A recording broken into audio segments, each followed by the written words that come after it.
髪が長いって？視界は大丈夫。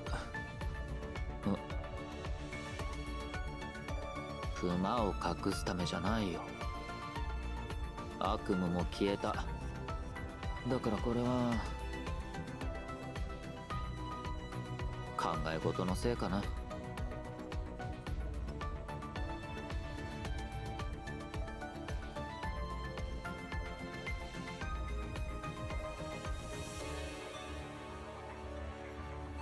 Yo, what's going on everybody? Xanthos Vice here, and we are back with some more Punisher Grey Raven. I hope you guys had a great day today. While we last left off, we had finished with Hanyi's Soaring Beyond chapter, and it was I actually did like it a lot more than the first Hanyi one. But don't get me wrong, her other one was pretty good too, but I thought it just took it to the next level, because again, we referenced stuff like Schultz coming back, seeing more stuff up regarding the Church of Machina, and finally establishing at least some link between the Church of Machina and the Commandant, other than just the fact that Nanami knows the Commandant. And also, actually getting to see that we have another opportunity with the key to the invitation. Again, I don't know if that's something we already used in the Ishmael chapter, or that's something that's like later on. If I had to guess the order of operation, then it probably is like one we with Ishmael, but that's besides the point. So yeah, as you can see by the title of the stream today, we're just going to be going through a couple of the interludes today, just so we can free myself up for when I can continue with the Wanchi floating record, but that'll probably be after we have the next update, because we have the Bianca update coming up. I'm pretty sure that's main story, so want to get through a bit of that, but since I already see this thing right here show up all of a sudden, I kind of want to go through this. This is my birthday tomorrow. Let's see. Damn, who would I spend my time with? Do I only get one? Or is it like I get to choose as many or all of them of the constructs that I do have? I guess it's also to increase my bond with them. Because I feel like it's always this choice that I have. Which isn't really too much of a problem for me. A lot of them I do like enjoy their company, but I mean, I'll just do some and see how it goes. I mean, come on, it's gotta be Crimson Wii. She's my favorite character since day one of this game. Yeah, so let's do it. Lined up on the snowy mountain is brighter than you thought. Piercing through the thin clouds, the moonlight falls onto the ground and reflects off the snow, illuminating its surroundings. You climb over the stacked rocks and through the dense forest and arrive at the summit. The view before you suddenly clears up. Steep terrain levels out, with no obstacles blocking your view. Deep tranquility fills you as you gaze into the distance. See the sense of accomplishment as a reward for having made it all the way to the top. Feel great about it. A red motorcycle is parked in the middle, next to a burning campfire. Sitting by the campfire, Alpha's adding wood to it. A wide, long-haired cat curls up on her lap as it tries to adjust its posture. You've got a real nerve coming here. Never crossed your mind this might be some sort of ascendant trick, huh? Because I trust you. So you trust an enemy? Seems like Alpha and her less than friendly greetings never get old. Alpha neither welcomes nor rejects my approach, so quietly staring at the fire. The firelight fills her eyes. The white cat, on the other hand, is a whole lot friendlier. Stands up and just from Alpha's lap onto yours. Yours have paused at your crossbody bag, making a rustling sound. Sound slowly fills the air with no exchange of words between the two of you.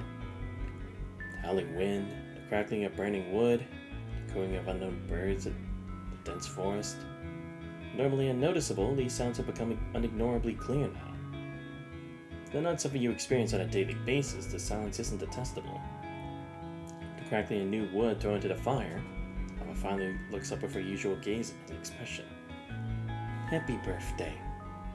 Straightforward, simple congratulations. No excitement, no acting. Just a plain sincere wish. Thanks. What else do you want? Nah, I'm happy with a simple happy birthday. was just hoping you could see that. I'll have to think about it. In the meantime, how about some cake? Cake? Alpha, you quickly take out the small cake you brought with you from your cross-body bag. She takes a scoop of the cake with a spoon and instead of putting it into her mouth, just holds it in her hand and looks at it quietly. She passes Alpha the cake. The cat paws at the package excitedly, its eyes shining brightly. This little fellow. A chuckle as you take out the cat biscuits you brought along with the cake. Puts them onto your lap. Meanwhile, Alpha finally puts the long-deserved cake into her mouth. Stuffing a picture every moment. However, after the first bite, Alpha stops and places the spoon on the cake without taking another bite. Not your kind of cake? No. Well then, what is the... When you even finish talking, Alpha's put the spoon with the cake still on to your mouth. The cake's fine. It tastes great. You can have the rest. Cake ends up back in your hands while Alpha stands at the cliff's edge, gazing at the distant horizon, long hair and clothes falling in the wind. A moment later, she turns around to look at you. Let me know what your birthday wishes are. I'll make them happen. Oh, okay, I can do multiple. I guess I'll also go through inviting Lee, then I'll see what to do from there. Then I'll probably start one of the other interludes. Happy birthday, Commandant. I don't even know how many times I said happy birthday to you, but it's weird how I feel differently every time I say it to you. I mean, it is just the first time. I've been looking forward to your birthday every year since God only knows when. And I got you this little something for your birthday this year. It's over a thick photo album that seems to have at least a dozen of photos.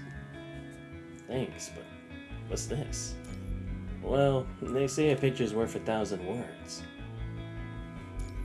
The first page of the album has a photo of the Grey Raven team and everyone celebrating Christmas the first time. Back then, Nanami ran up to Liv and hugged her from behind. Liv and Lucio were smiling next to them, while Lee stood quietly in the background watching them. The second page was a picture of everyone in the lounge making New Year's couplets. So seeing more and more people as you go, and the scenes in them grow more lively as you turn the pages. It's captured everyone from every gathering. Cozy memories from all those nights flash back as you go through the album. So it's a photo collection. Whoa, you actually took pictures of every gathering. I thought it might come in handy someday. Like now. Though I'd keep all these memories we share because we never know what tomorrow holds. Agreed. As you flip through the album, the memories come flooding back. It's like everything happened just yesterday, right? Breaks into a barely noticeable smile. I mean, I do love this album and the memories in it, but as far as I'm concerned, this album's still missing a few things. I beg your pardon? It's missing a picture of you and me for my birthday this year. With his mouth apparently lost for words at what seems to think is a stupid mistake. It looks as though he's been spending days building a domino row only to realize at the last moment that he forgot to set up the very last piece. Along, however, he pulls out a camera, one the people back in the day called a freaking course. The camera I borrowed for the WGAA. I was gonna take some pictures when the party started like I always do. It just hit me that I didn't need to wait that long. Good point. Let's get to it now. We need to stand a bit closer. We should both be able to fit inside the frame if I hold the camera like this. Walks over and holds the camera awkwardly above his head to capture both of you. Ready? Now? 3, 2, 1. Flash blurs into a dazzling spark, capturing the moment forever.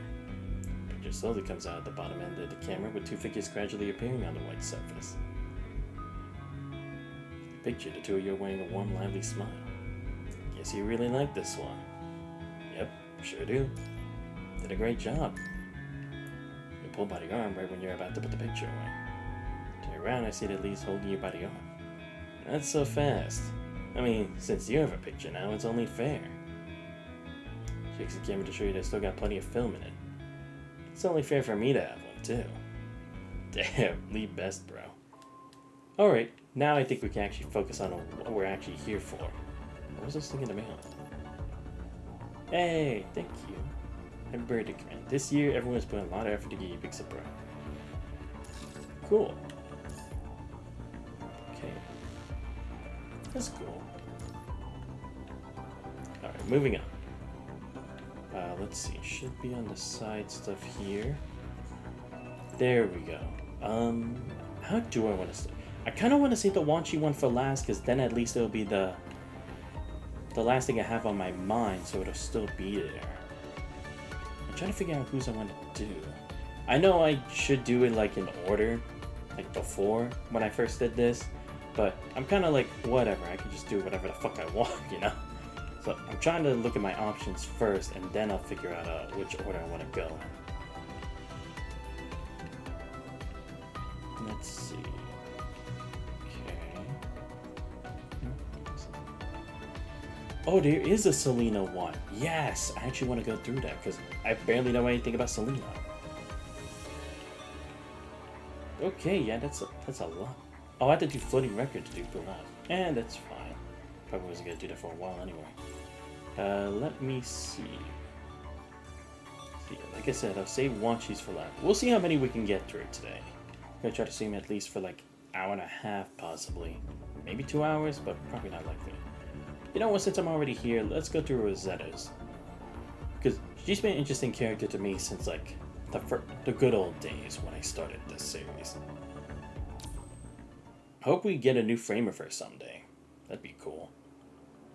She hasn't had one so long, it's like I feel like she could definitely do a lot more. Like I know she's not part of Babylonia, so she's not gonna be as relevant to stories, but still. Every snowfall in the forest outside New Murmansk is finally coming to an end. Maybe a thick layer of snow delicately balancing on the leaves. A fawnling comes tumbling out of the forest and falls beside a tree. Impacting the tree, the sheets of snow on top fall like an avalanche. The calf's bleeding wound is like a scar on the powdery white snow. An old man with a shotgun on his back walks out of the bushes. Behind the snow off his clothes, he kneels to observe the fallen reindeer. Rosetta. The bushes rustle and a little girl hobbles out. Must be the Rosetta that the old man's calling. Grandpa Pfaff? I'll lead this fella to you. You need to learn to survive in the forest. The reindeer still struggling on the verge of death. Blood gushes from its gunshot wound as it breathes rapidly. Rosetta wields a knife and approaches the reindeer. A teary and hopeless look in its eyes causes her to wince. She knows that her grandfather would never allow her to show any sign of weakness. She tries to restrain the trembling tip of her knife and aims it at the reindeer. Right before Rosetta finally makes up her mind to stab the deer, Pfaff lets out a quiet sigh. Rosetta, what about the prayer? Sorry, Grandpa. I forgot. Rosetta hurriedly rests her knife on the floor and closes her eyes to pray. Remember, Rosetta, you must always remember to pay respects to nature and life. The greatest calamities come from humanity's arrogance. Do you get it? Rosetta opened her eyes. The calf is already gone, still. The fearful eyes are also closed. She breathes a sigh of relief and begins to skillfully skin the reindeer out of its still steaming flesh and bones. Yeah, Grandpa. The fishing guild was looking for you. I think they're... I told you 1,000 times. Don't speak to outsiders. Don't even go near them. You know that they... Sudden outburst caused Rosetta to recoil. He didn't see me. I just saw him looking around in front of the house. Thought I was a thief at first.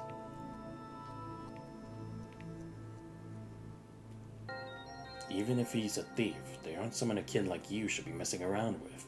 You got it? Rosetta quietly nods, afraid to say anything else. The guild members must be here on an investigation. I'll go to the port tomorrow. Just stay at home and don't go out. Alright. Got it, Grandpa. I'll stop by the market on the way back. See Rosetta's puzzled look, Pfaff's expression softens. I'll bring you a carving knife. I know you always wanted one. Really? Rosetta was a child, Pfaff would make wood carvings to either sell them at the market or for Rosetta to play with his toys. The little girl gradually took an interest at wood carving. I've been known for some time, just kept silent. It's almost nighttime. Let's pack up and hurry on back. Winter will come early this year. So will the tide. For a distance, he can make out the raucous noises of the bionics. Time to fight. By the time Faf had finished his business with the fishing guild, it's like their carving knife in the market was already noon. Hurry and pack up shop. Business is over today. The hell? I just sold my first shivvy. They are coming. Go home where it's safe. Hearing this, Faf realizes that the bionic tide is coming today. Where's the tide coming from? Huh? Like always, with the surrounding forest. Same deal this time. Quickly paying the knife seller, Faf turns and hurries into the forest. Oi, Gramps, your change! Rosetta, are you here? Faf shoves open the small door to the cabin. No signs of invasion by the time, but Rosetta's nowhere to be found. I've been previously ordered Rosetta to leave a note whenever she would leave home. If only I hadn't gone at it this time. Rosetta, where in God's name are you? His intuition tells him that Rosetta's disappearance must be related to the bionic tide. As if confirming Faf's thoughts, the characteristic roars of the bionics resound from outside the door. Damn it!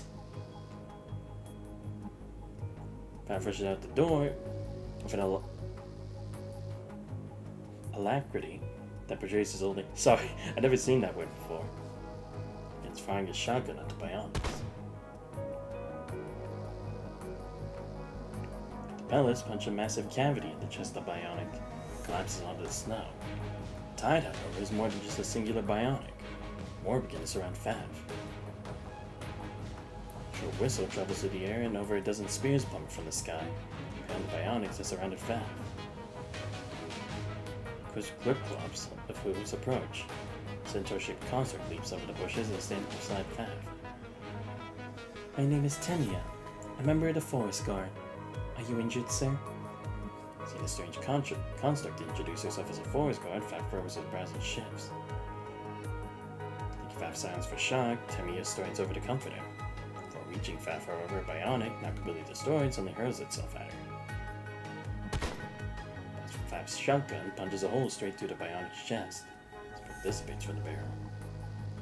You don't destroy their power connectors, they might get back up again. Thank you. Several other Forest Guard members arrive reporting to Temia. Captain, we found some fresh tracks leading to the foot of the mountain. Looks like they belong to a girl. To the mountains where the kids in town snuck off to. But why? There were quite a few bionic footprints nearby. I'm worried that... Green Forest Guard, Faf immediately slings his gun, his shotgun around his shoulder, and hastily proceeds toward the mountain. Forest Guard, stay on guard and follow the hunter. Move out. Zeta cautiously hides behind a fallen tree and sniffs the air. Vital fluid. They're still moving up the mountain. I should have warned the girls not to go into the forest when I saw them off in the distance. She couldn't break the promise she made to her grandfather to not speak or meet with outsiders. And now there are only two choices. Charge ahead the bionics to find the girls, or... Zeta firmly grips her trusty spear. Or destroy all the bionics. Oh, okay. How's this gonna work out? It's not gonna make me big this time. Oh, okay, never mind, it does. Well, I guess she is just still using a spear, which is the same as her regular weapon. The bionics could be hiding in unexpected places, but to find and defeat them all, so they can't hurt people who accidentally enter the forest. Ah, and of course we got the OG Narwhal track. Love it.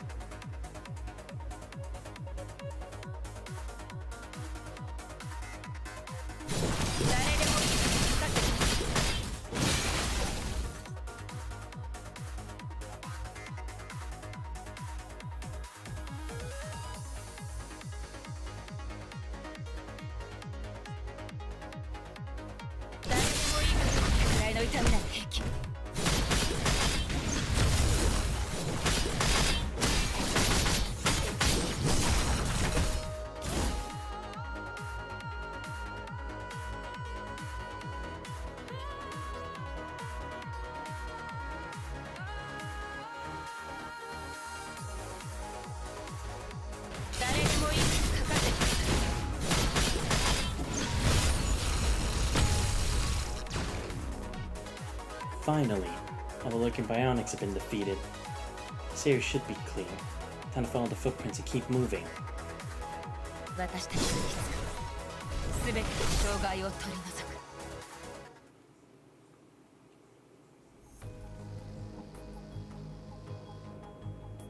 Zeta throws her spear into the bionic's power connectors, destroying it completely. However, she seems to have mistaken the size of the tide.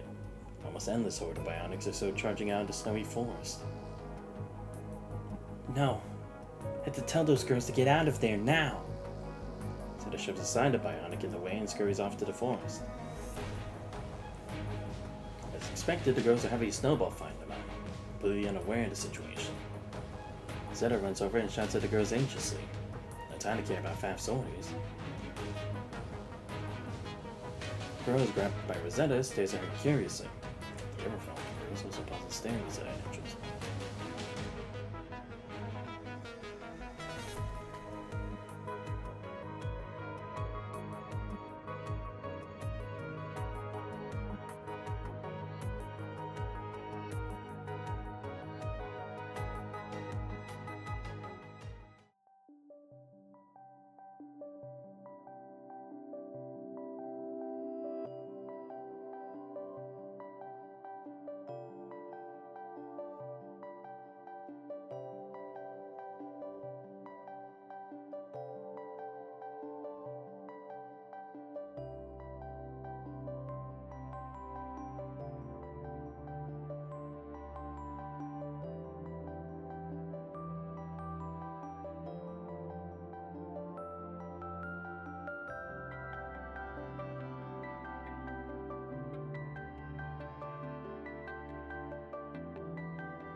Never talked to anyone before, Rosetta didn't know how to say no. In a state of confusion, she allows Lisa to drag her and join the other girls.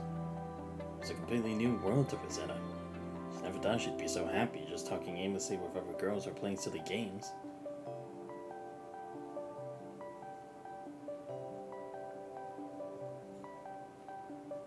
No, yeah, I had a lot of fun.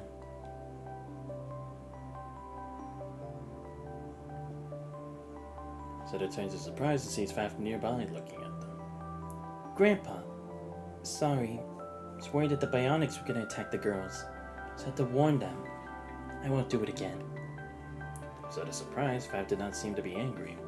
Instead, he politely waves at the girls.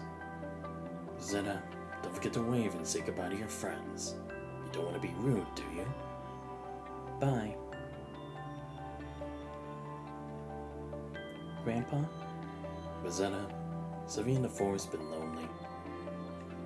Rosetta's eyes just wide open at Faf's question. She then quickly shakes her head. No, not at all. I have you and the animals in the forest, Grandpa. There's the guardian spirit. Everything is fine just the way it is. Faf laughs, and a resolution in his chuckle. Takes Rosetta by the hand and places the carving knife he bought on her palm. I'm getting old, Rosetta. Can't keep running around. Starting tomorrow, you'll have to buy supplies at the port for us in my stead. But why, Grandpa? And the tide too. Don't worry. The guardian spirits return and the tide will be gone soon. He puts 2 fingers to his lips and blows a long and loud whistle. Zeta runs excitedly to the side of the mountain, taking the view of the sea.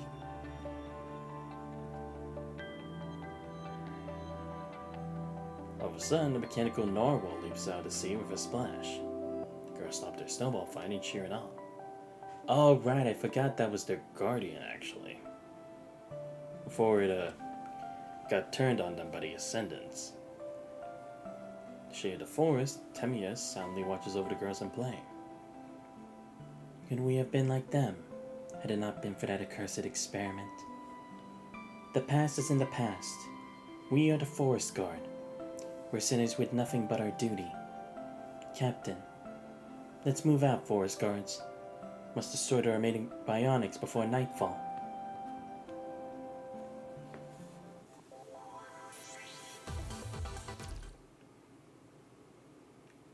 Okay. Only chance. been years after that time. Five is no longer prohibiting Rosetta from meeting others. Like today, Rosetta is even occasionally tasked with buying supplies from the port. A girl from the fur shop waves at Rosetta. She immediately recognizes her in the crowd of people. Let me guess, more rabbit pelts for sale? Morning, Lisa. Nope, it's reindeer pelt.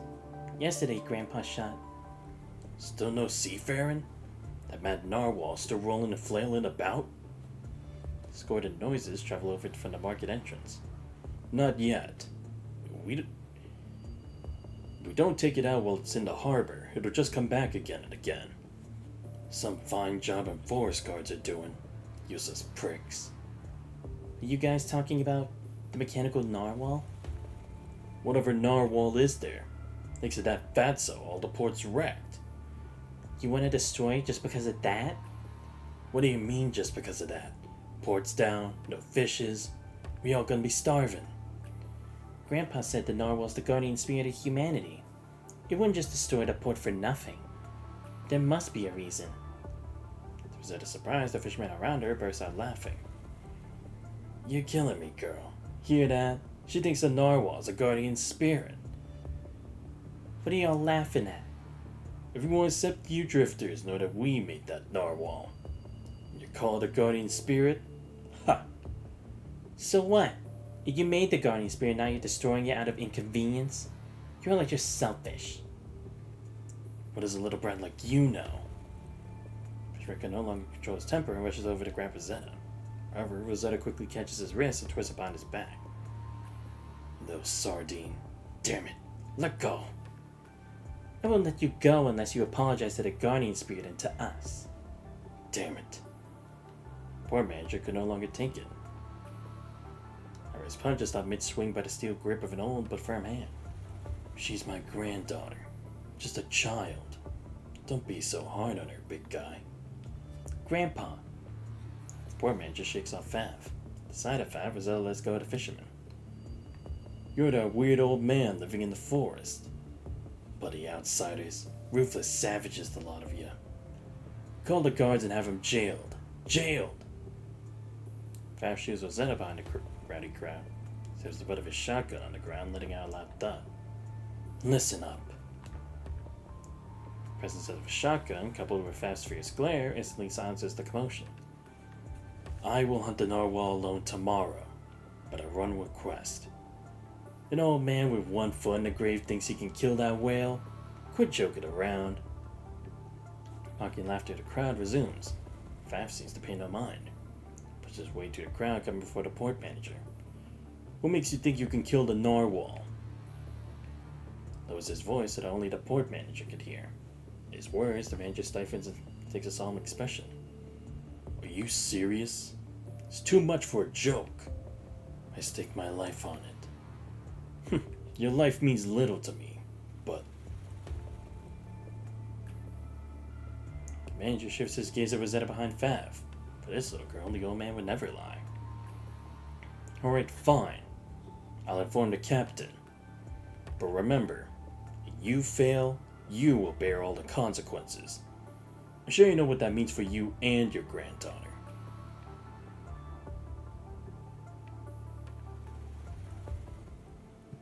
Is there something you want to say? Grandpa, didn't you say that the narwhal was the guardian spirit of humanity? Why are you killing it? I don't get it. It's okay. You don't need to understand. Just know that this is my decision. That's all. The thing about the guardian spirit protecting us, protecting humanity, was it all a lie? Rosetta, it's just a mechanical narwhal. You are a human. You need human friends. Zetta's about to retort, but Fav quickly interrupts her. I'll set out tomorrow morning. If I don't return in a month, run. Go as far as you can into the forest. Grandpa. We get next morning, Fav finds Rosetta gone. Rosetta? No, it couldn't be. Immediately packs his gear and rushes to the seashore for departure. To his surprise, Rosetta's waiting there with her spear. Grandpa, even if you don't tell me what you plan on doing, I'm gonna help you at least. You gotta kill the guardian spirit. I want to be a witness to it. He stares at Rosetta bitterly. This girl grew up to be just as stubborn as he is. I mean, hey, at least she didn't try to go hunt it alone. That'd be even more reckless. Without a word, he untethers the small fishing boat. Starting the engine, the two gradually leave shore. 2 humans, 1 narwhal. Fates intertwine in the vast blue sea.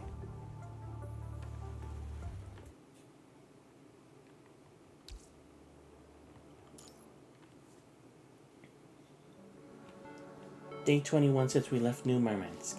Sunny with a slight breeze.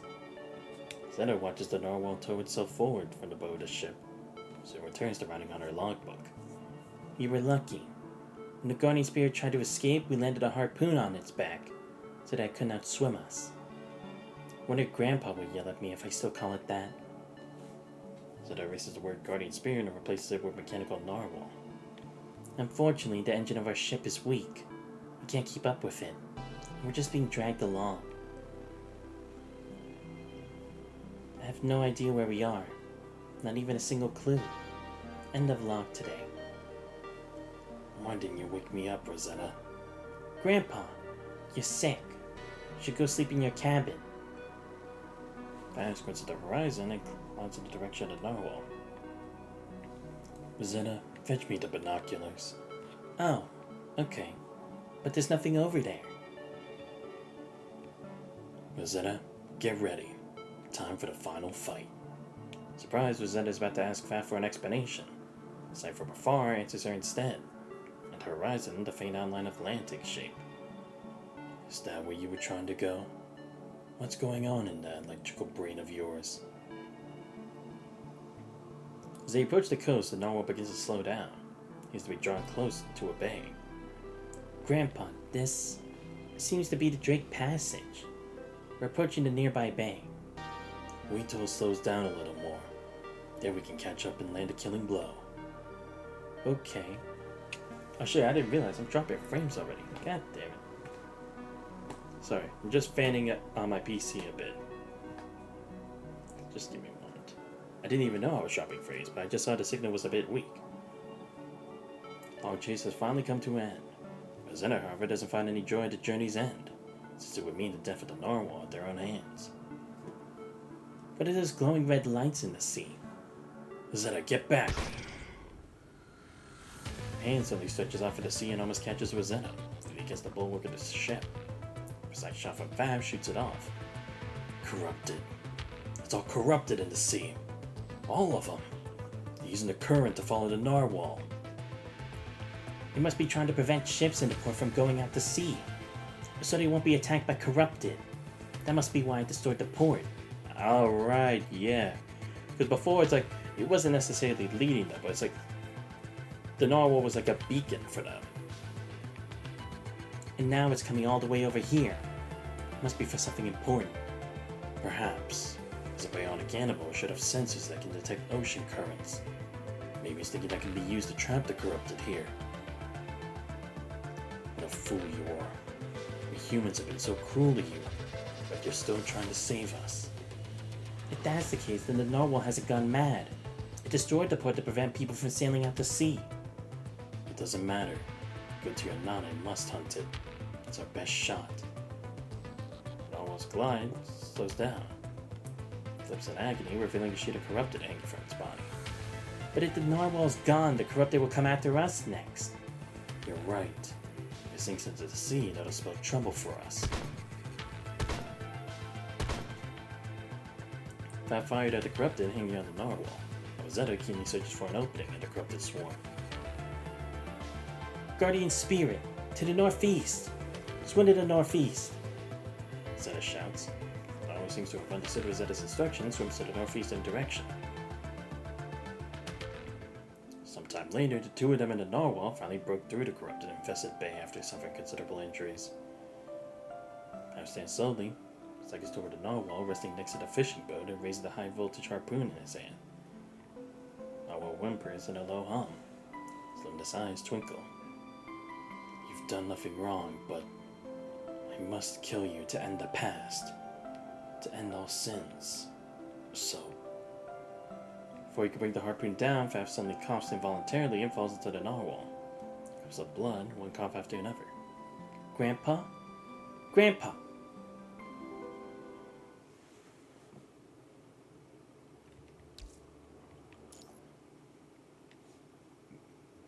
Zeta jumps onto the narwhal and gently carries Faf back to the boat. Only then does she realize that part of Faf's body was beginning to rot. How'd this happen? But you didn't get hurt, Grandpa. The punishing. Damn it. And at a time like this?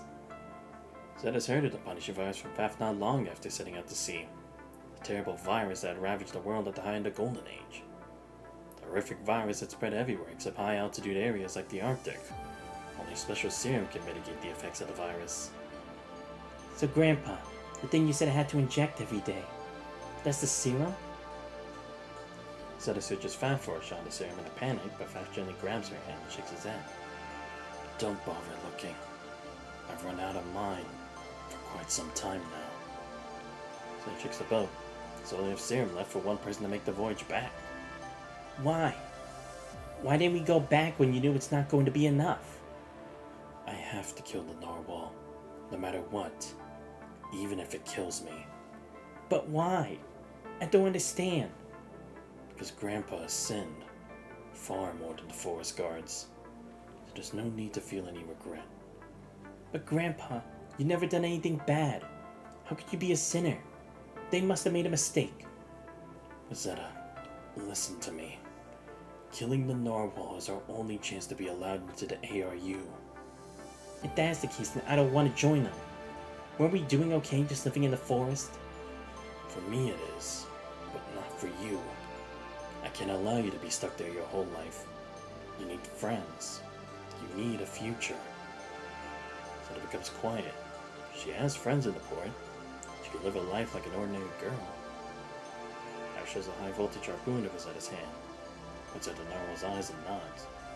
Kill the narwhal while you have the chance. Take the core of its electronic brain back to the port manager. He'll know what it is. Zeta takes the harpoon. She shambles absently toward the narwhal, staring into its eyes. Narwhal's tranquil as if it accepted its fate. Both stare silently into each other's eyes. Once you kill it, Rosetta, you'll be free. You'll no longer have to bear the sin that was never yours. Finally get to be a normal girl. Get to live without any regrets. What, so like Rosetta herself has history with the narwhal? Or with the dark secret to ARU? Rosetta shakes her head instead. She throws the harpoon into the sea and kneels beside the narwhal. You're the guardian spirit of humanity. Please listen to my only prayer.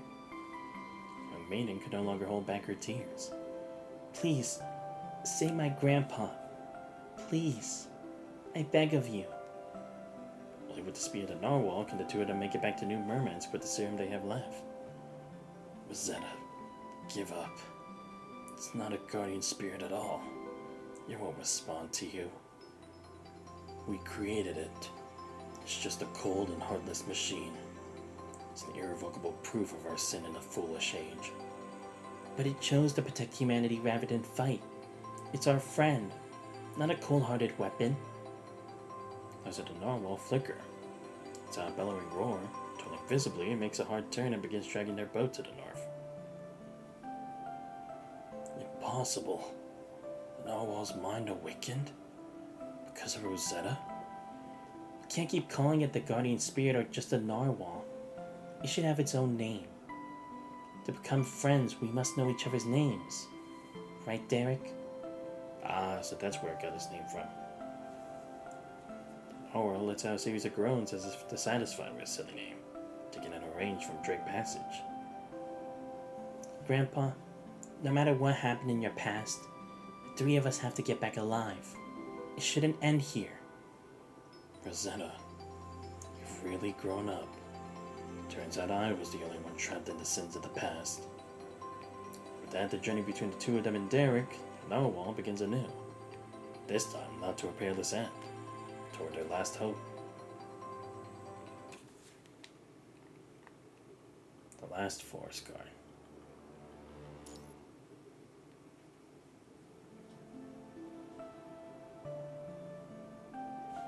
Even though Derek dragged us back at almost full speed, there was still no sign of land after more than 10 days. Set of size, close our logbook and walks on deck to check on Faf. Now, not only is Faf showing serious signs of the punishing virus, so too is Rosetta. This is the last serum, Grandpa. Into the excruciating pain of the punishing virus infection, Rosetta rejects Faf for the last serum.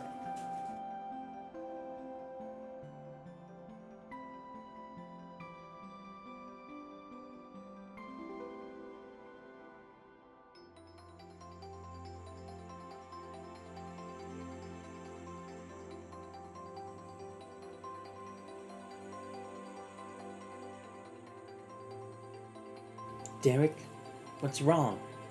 Are there more corrupted? Zed looks toward Derek. The outline of the continent is looming in the distance. Land ho! Grandpa, it's land! We're home! Zed returns to the cabin excitedly, but finds Faf already unconscious. Grandpa? Faf would likely never wake up again if Rosetta cannot find more serum. Huge narwhal, unable to stop its manic speed, crashes ashore with a loud roar. Overloaded and temporarily paralyzed, the narwhal Derek's trying to push the boat closer to the shore with its remaining strength. Thank you, Derek. We should rest here for now. We're at the coast near the port suburbs. We'll still need to cross the snow-covered forest to reach the town. Grandpa, get some rest. Tomorrow will be a new day. Winter's almost over. You promised to go on a picnic with me. The forest is going to be beautiful in spring. Mother picks up her spear and carries the unconscious Faf on her back. The step toward the forest is accompanied by a drop of tear. Upon reaching the snowy forest, the most uncanny orchestra of screeches travels over. The tide.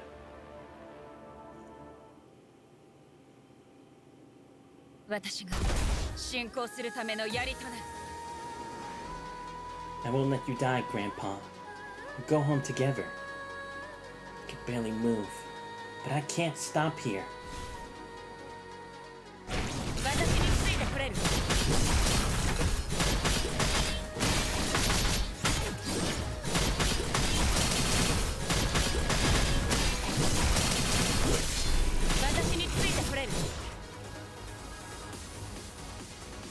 I know these bionics. They must have been hiding here ever since I first met Lisa. If only I destroyed them all back then.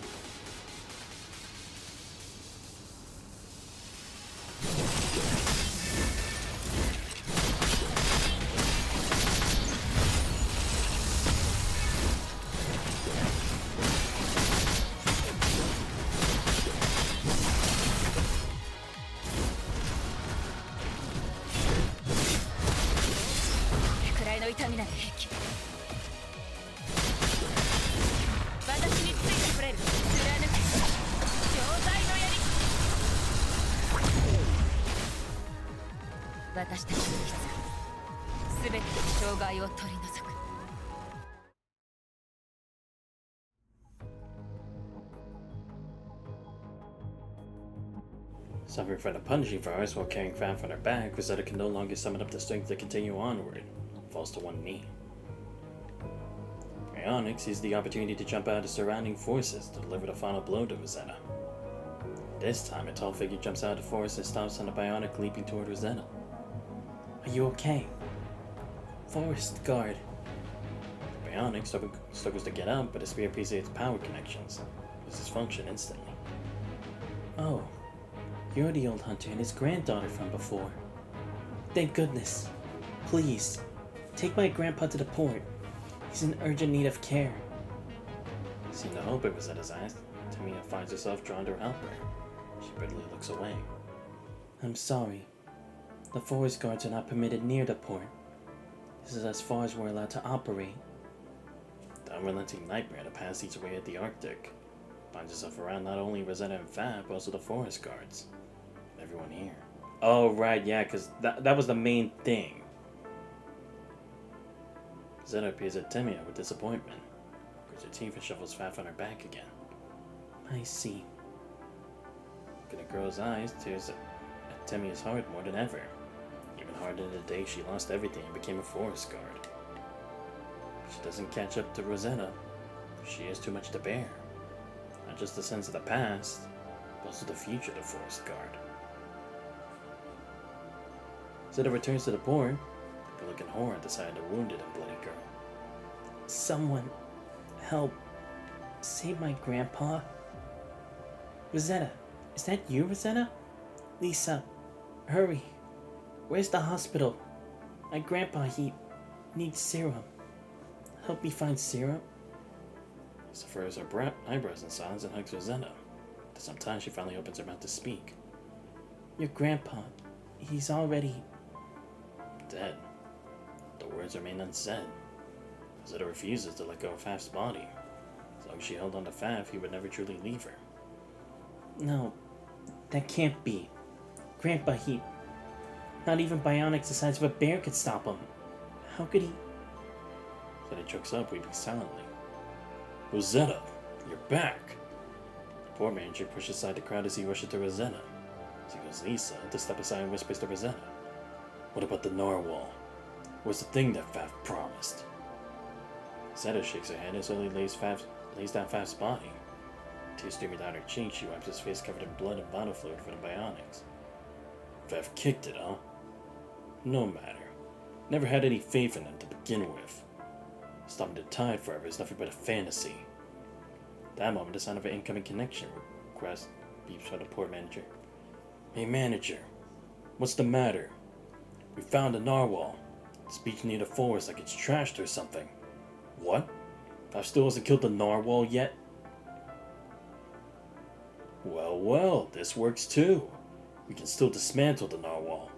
Looks like Faf lived up to his promise after all. Poor manager waves, signaling several technicians to come over. Technicians stepped forward and began to prepare to dismantle the narwhal. He gave his life for the Arctic Route Union. I'll honor my promise to him and allow you to join us. The poor manager pats Rosetta on the shoulder, but she shakes him off vehemently. What are you doing? Zeta grabs his spear and stands before the port manager and the others, blocking their path to the forest. The narwhal, Derek, is our guardian spirit of my friend. I won't let you hurt him. Guardian spirit? You're still on about this? The port manager and all the other people in the port begin to uproar and protest, but no one dares to cross Rosetta's spear. You're calling this plague that destroyed the port a guardian spirit? No way you'll fit in the Union. Rosetta remains indifferent to the lambasting port citizens. She has long since known that they are cowardly and timid. These people are the ones that Grandpa, Derek, and the forest guards are trying to protect. Derek, do you hear me? Zeta yells out Derek's name to the heavens. Run. Run wherever. Save yourself. Run for me and Grandpa. Then make your choice. Whether you're still helping the humans despite their prejudice, or you want war with them, I respect your decision. Boy, big guy's moving. Damn it, stop it. It's gone back to the sea, mate. We can't catch up. What to do? Good, Derek. Good. Badly wounded, Rosetta is no longer able to provide any more support. Collapses onto the ground, completely unconscious.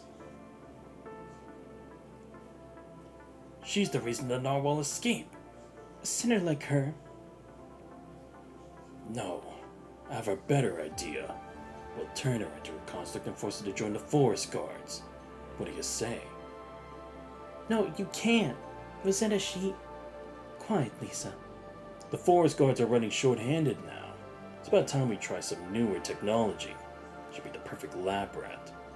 This is where sinners end up, atoning for their sins in eternity. Forest Guard Rosetta. Damn, so that's how that happened? Fuck. I thought it was at least something like it was her own decision, but I didn't think it was like that messed up. Damn, I'm pissed at those guys. There, you got what they deserved back then. I'm glad I did learn about this though. Damn, it's already been 50 minutes. I just did one. What the fuck? It's crazy. I'm really not able to do that much then. I'll see what I can do. Let's see. What else? What else? What else? What else? I kind of want to see. I should probably do this Selena ones because, again, I don't know when I'll be able to do it again. Because I'm just doing this interludes to pass the time, and like I said, I'm saving Wanchis for the end, so I guess I'll save the other ones for another time. Even though I really do want to do the Vera ones too, but then again, I already know a good amount about Vera already. So I guess I probably don't have to. Same for Luna's, that would be an interesting one. Maybe like her journey from like after she escaped from Kurano's clutches and became an agent of the Asnet. Alright, yeah, I guess I'll go with Tempest first and Capriccio. Yeah, so if I had to guess, this is probably like around the time, probably when she was at that space station, right? Before everything went wrong. And before we and before Grey Raven, Watanabe, and Gabriel ended up over there. So well, that's if I'm right. If the Pantheon still existed today, it probably won't stand any more impressive than this. A giant chandelier, beautiful and extravagant, hangs from a magnificent dome, illuminating the mural of the Last Judgment above with its refracted lights from multiple angles. No one knows that there are any discrepancies between that and the original. No one cares whether the details match the records for that matter. All it has to do is to be there, just like the pillars carved with scenes taken from the Divine Comedy, contribute to the opulence and grandeur of the building. Every inch of the place is indescribably ostentatious. Unfortunately, this is probably the last and dreamiest opera house left in the world. A place like this exists only in Babylonia, the last Eden of the human race. Farewell, my dear comrade. May your future be filled with light and love. Those were the gentle final words of the performer playing the soldier as he collapsed in a pool of blood. His comments, his best wishes before slowly shutting his eyes. The ruined curtain shop in the opera titled The Acadia Evacuation draws to a close. Oh, yes, right, because wasn't the Acadia Evacuation, that was the play that Selena had wrote up, right? I think we referenced that in her Pianissimo chapter. At least I think so. Lights slowly dim for a moment. There's silence in the fully packed opera house. Soon a thunderous applause fills the entire auditorium. The well-dressed audience stand giving a standing ovation to what they just watched. Ah, yeah, it was the one that she had wrote. Then a beam of light breaks through the darkness, illuminating the stage. Right in the center of the dome's Last Judgment mural is a hole for which the light of the artificial sky poured in. The ray of light falls directly on the girl who's been standing in the center of the stage for some time. She is the soul of this opera, the composer of the ode that has taken the world by storm, Selena. She seems to be in a bit of a daze, as if she cannot believe her eyes. A wandering gaze sweeps across the dome, the mural, the pillars, and finally lands on the audience. Seems to have seen something, for when her eyes reach a corner of the auditorium, her gaze abruptly snaps back. She quickly gets a hold of herself, giving a perfect curtsy to the audience. She doesn't give a tedious thank you closing speech, but rather holds the pose for a very long time until the golden glitter that has fallen, and the audience starts making their way out. When the last member of the audience leaves, she straightens up, glances around the auditorium, and instantly dashes off in a certain direction. Yeah, this is weird to me because it's like, I never actually seen this Selena. I think I only saw it very briefly in that chapter where we went to go deal with that other space station or satellite back then. But nothing more. All I've seen is like her when she was in all the other frames. Please wait. The consort to whom she called out slowly turns around. The consort's not dressed like the rest of the audience with their polished shoes and snowy white embroidered shirts, not to mention tuxedos. Sitting right in front of her is a completely ordinary consort. It's the standard consort outfit, completely at odds with the opulence of the opera house. It's one of the guests specially invited for this opera performance. Besides civilians, the opera house occasionally gives out tickets to military soldiers to thank them for their hard work and service. At Selena the Libertist's behest, a few tickets for this performance have been reserved for consort soldiers. What do you want? There's no formality from him whatsoever. In fact, he comes across as pretty rude. It's as if the person standing before him is not the youngest, most talented Libertist in Babylonia, but a nameless foot soldier. Was there some aspect of the performance that you were unsatisfied with? Oh, does my opinion warrant the attention of a genius Libertist? Do you artists actually plan to gather feedback from every member of the audience until all you perceive is praise? That's not what I meant. I just wanted to know why you didn't applaud just now. Quickly realizes what she just blurted out. Anyone listening think that it was no different from what the construct said. If anything, it's come across as even more. Yeah, I mean, to be fair, but then again, I guess she is saying it in the heat of the moment, but yeah, I can see how someone can misinterpret that as being like, why didn't you love it? So she stops and instantly looks fixedly into his eyes. Applaud that fabricated fantasy opera? Construct snorts in derision. What's so funny? I thought this reward from the military was something special. I didn't expect it to be a ticket to watch such an insulting show in this hellhole. And now the one who made this insulting and humiliating performance is standing here asking me why I'm seething. Is there anything more ironic than this? I don't understand what you mean. I didn't mean to offend you. The presumptuousness of your opera is offensive enough. What was it about that opera that angered you? Please tell me. Let me ask you, what was it that you were trying to say with your opera? Did you intend to praise the fearlessness of the hero? To praise the greatness of war? Or did you want to express your condescending sympathy and so-called compassion for those who gave their lives?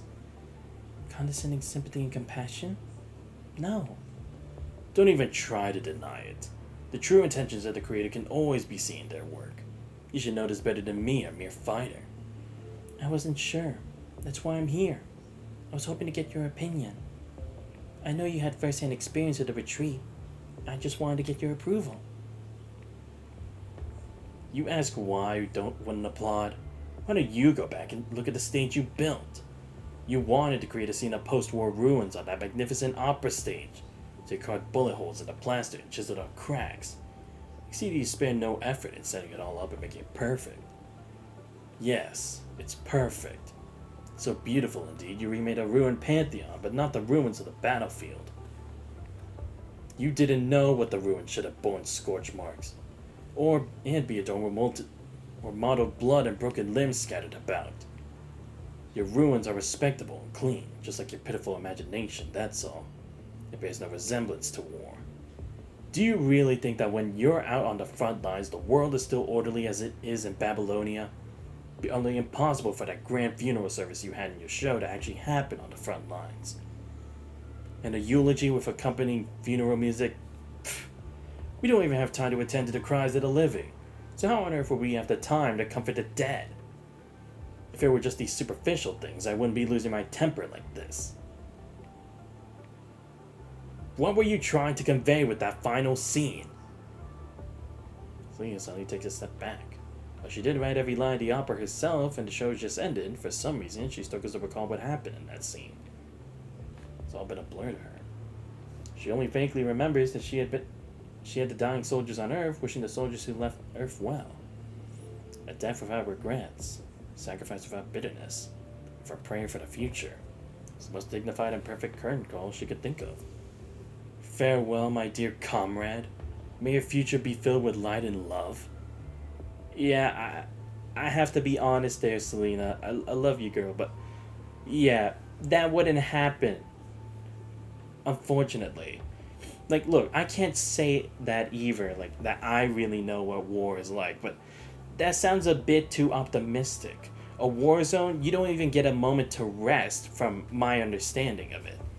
Because you're always going to have to risk your life on the line. One moment of hesitation or just being too relaxed can change your fate forever on the battlefield. Because it's just that easy to lose your life. Especially like when you think about them using bullets which travel at great speeds.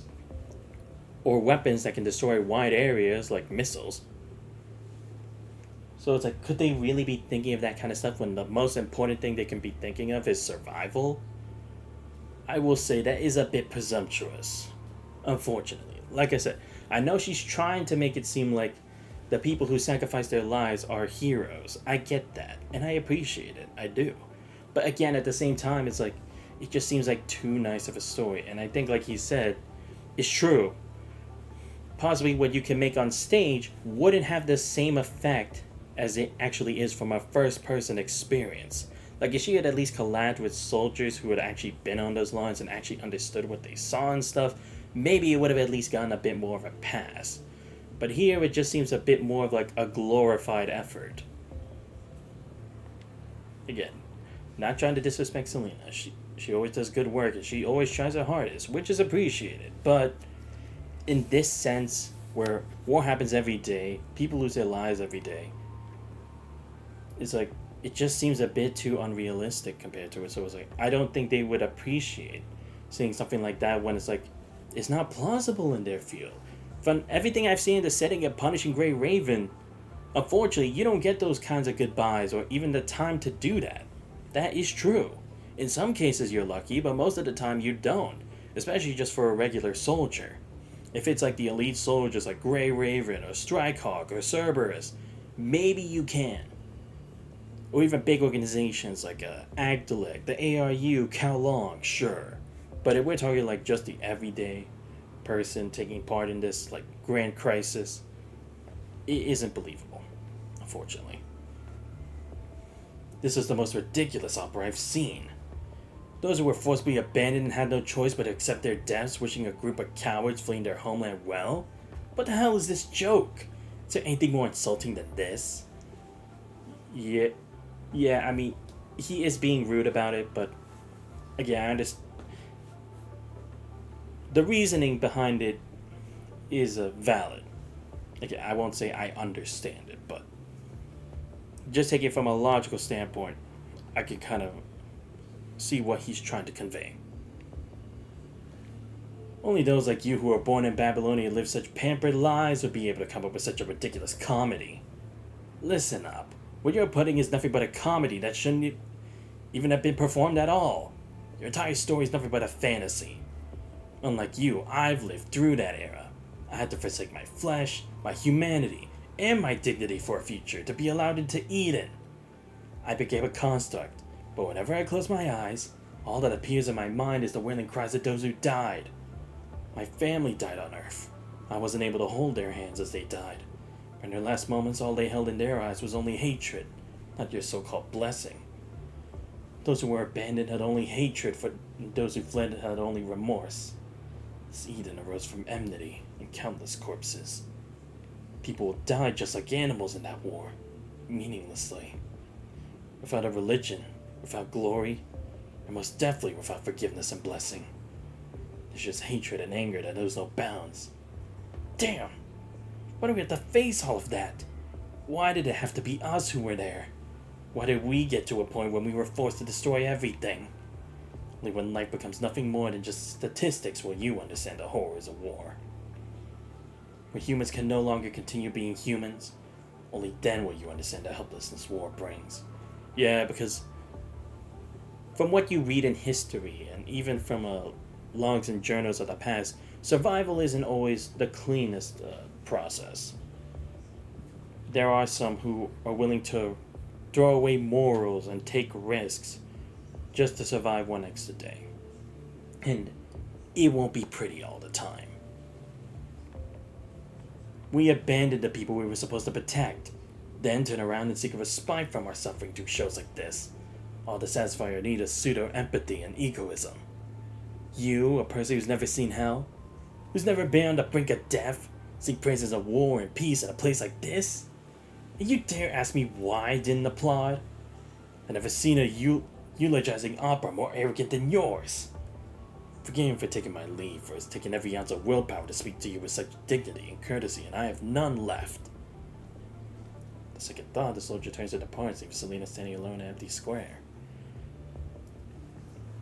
I can kind of see the point, because it's like at times where it's like some people try to be like, oh, they actually know how to ball, but only from like watching TV or only reading books, and they think they can ball like a pro. And it's like, no, they can't.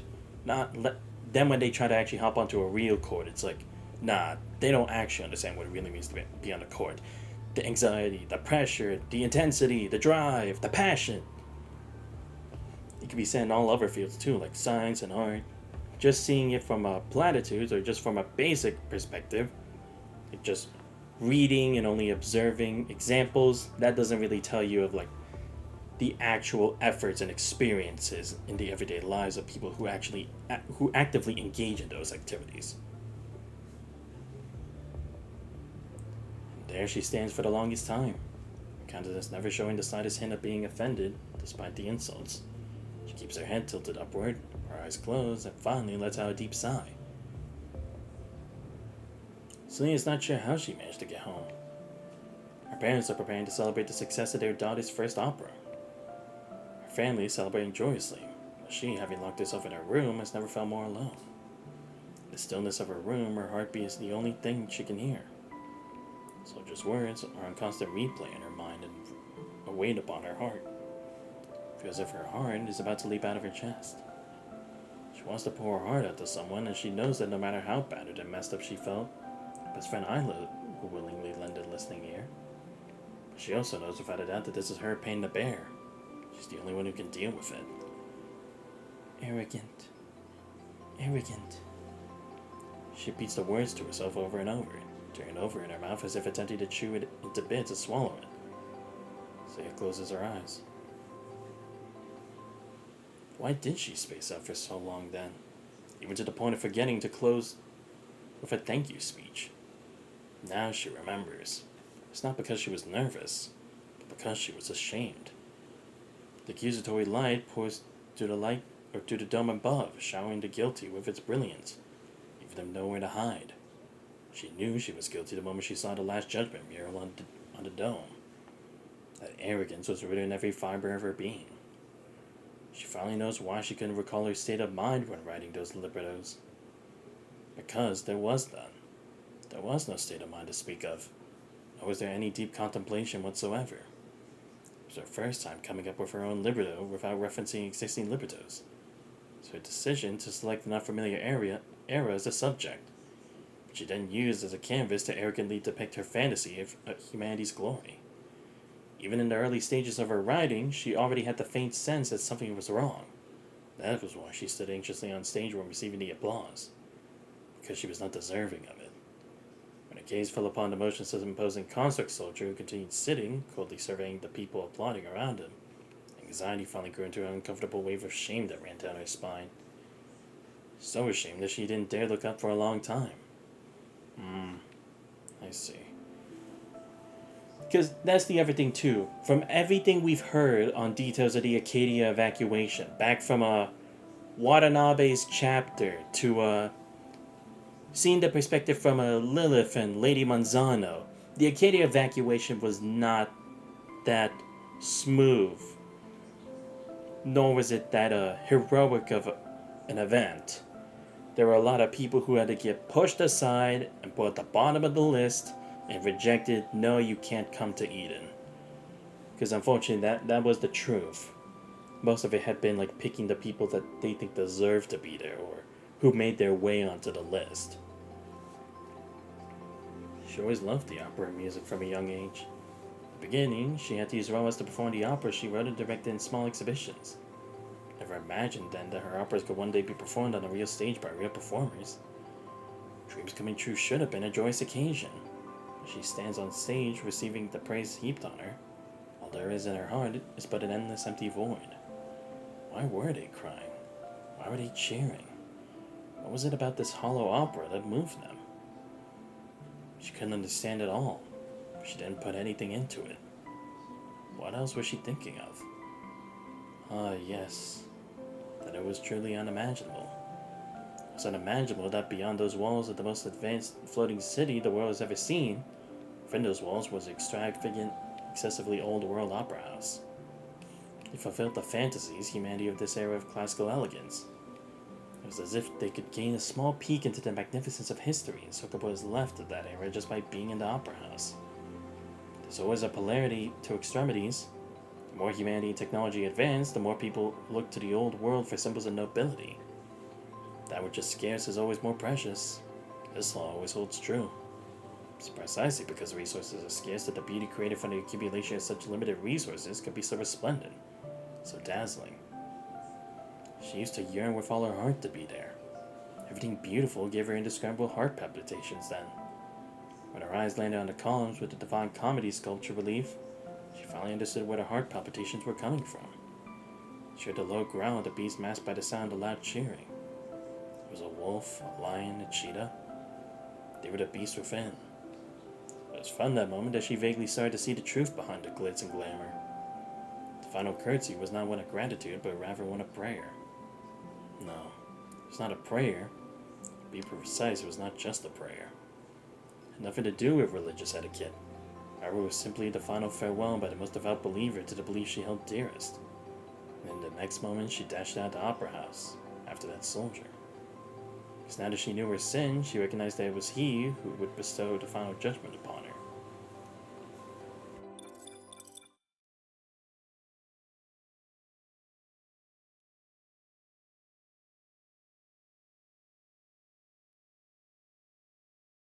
Sorry, need some water. The terminal on her wrist suddenly gives off a fluorescent glow, cutting off her thoughts off. It's a confidential mail of a test she did before writing that libretto. To think that they would have chosen this time to respond. Sia skips through the meaningless small talk and calmly fixes her gaze on the conclusion. You have a good level of affinity with tantalum 193. Your construct surgery success rate is judged to be high.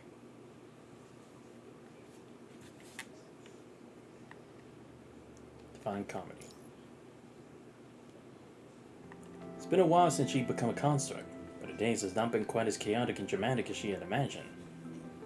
Most of Doi GAA's constructs belong to the archaeological team, but nicknamed donkeys by the military's official task force. Really? Well, I guess because they're always taking stuff from the Golden Age and transporting them back to Babylonia for recovery, right? That's because they're just like the 16th century archaeologists who were embedded into the expeditionary armies, receiving the highest level of protection, just like a donkey positioned in the center of the infantry formation. Right, yeah, because I think I do remember that part as well. Because it's not like they're the most suited for combat. The responsibility of the archaeology team is, as the name suggests, archaeology. In essence, they investigate humanity's ancient relics, retrieve them, and then repair them. Slane's never had the opportunity to be in a frontal assault. 2 operations she was on were simply to conduct simple investigations on an abandoned satellite nearby. She seldom even gets to fight the corrupted. As such, she is understandably shocked when she gets her mission to investigate the space station.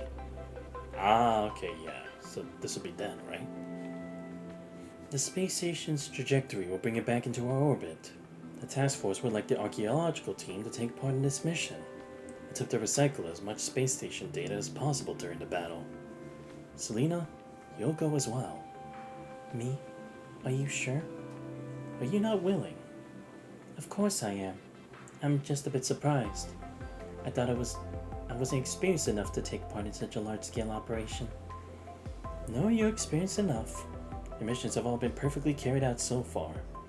Few members of the WGAA's archaeological team can match your level of meticulousness and responsibility.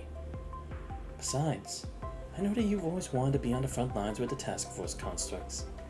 This battle may be a good opportunity for growth. I'm hoping it'll give you more experience. Thank you for your generosity, sir. You're welcome. Oh, Selena, I'm curious about something. This may be a bit personal and offensive. Please go ahead. I have nothing to hide. I've seen your resume. Or rather, I should say you caught my attention a long time ago. Your opera once took Babylonia by storm, and the WGAA thought highly of your career. There's no doubt you had real talent and skills. You come from a wealthy family, and your future was incredibly bright. There was nothing compelling you to become a construct. So why did you become a construct and join the archaeological team? Don't get me wrong, members of the archaeological team can't continue to engage in their previous pursuits. It's just that there are archaeological tasks to be performed regularly, so the amount of time you can spend on operas is much less than before. Yo, what's up, Carefree AF? How you doing? I doubt you've given up the opera. You're not the fickle sort. I'm in class right now, so I can't hear. Oh, okay, gotcha. Just want to say happy birthday. Thank you, Carefree AF. I mean, it'll actually be tomorrow, but thanks for the early birthday greetings. I appreciate it. But what class are you at right now? If I can ask, if you had the time. So what was it that made you choose to pick up a weapon? This should have been a completely simple archaeological operation. How did it end up like this? While exploring the space station deeper, an archaeology team member accidentally unlocked the outer electromagnetic log. So once a lifetime opportunity. Task Force captain adjusted the battle objective immediately with the decision to probe further into the space station. After all, any information the space station may provide could become a key turning point in the war against the punishing virus. They should have turned back on seeing the cross-shaped enemies. Ah, right, those enemies. Those are a pain in the ass. Unfortunately, hindsight is 2020. They stumbled into the deepest part and learned the truth behind the space station. Yeah, okay, so it was this one. In the center of the gigantic circular space station is a geometric core, giving off a faint blue light instead of a gravitational core. It's been going through a repetitive cycle of splitting and converging. What's that? Is it corrupted? Archaeological team, check the database. I've already compared it to the existing data and there are no matches found. Similar to the previously encountered cross-shaped terminals, they're a new type of enemy that Babylonians never encountered before. The blue geometric core makes a humming sound, as if it had just woken up. It slowly begins to convert its outer shell like a beast that has become aware that they were trespassers on its territory. Watch out. Looks like it's about to attack. Oh, it's that worm thing, isn't it? God damn it. Yep, it's this thing again. Alright, let's go. It's coming. Well, it's been a while.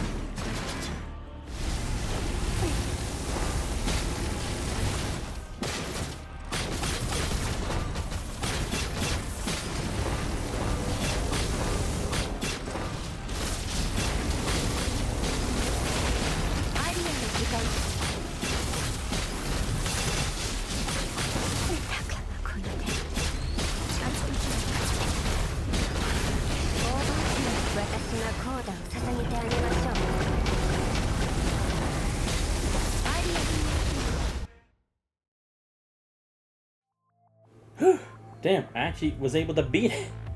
I saw I had low health, I'm like, fuck, I'm screwed. Luckily I didn't have to. There's no way our weapons can penetrate its armor. It's so dense. What's that thing made of? Even if we can't penetrate its armor, we should at least break off a piece of that shell. Have to bring a sample of it back to Babylonia.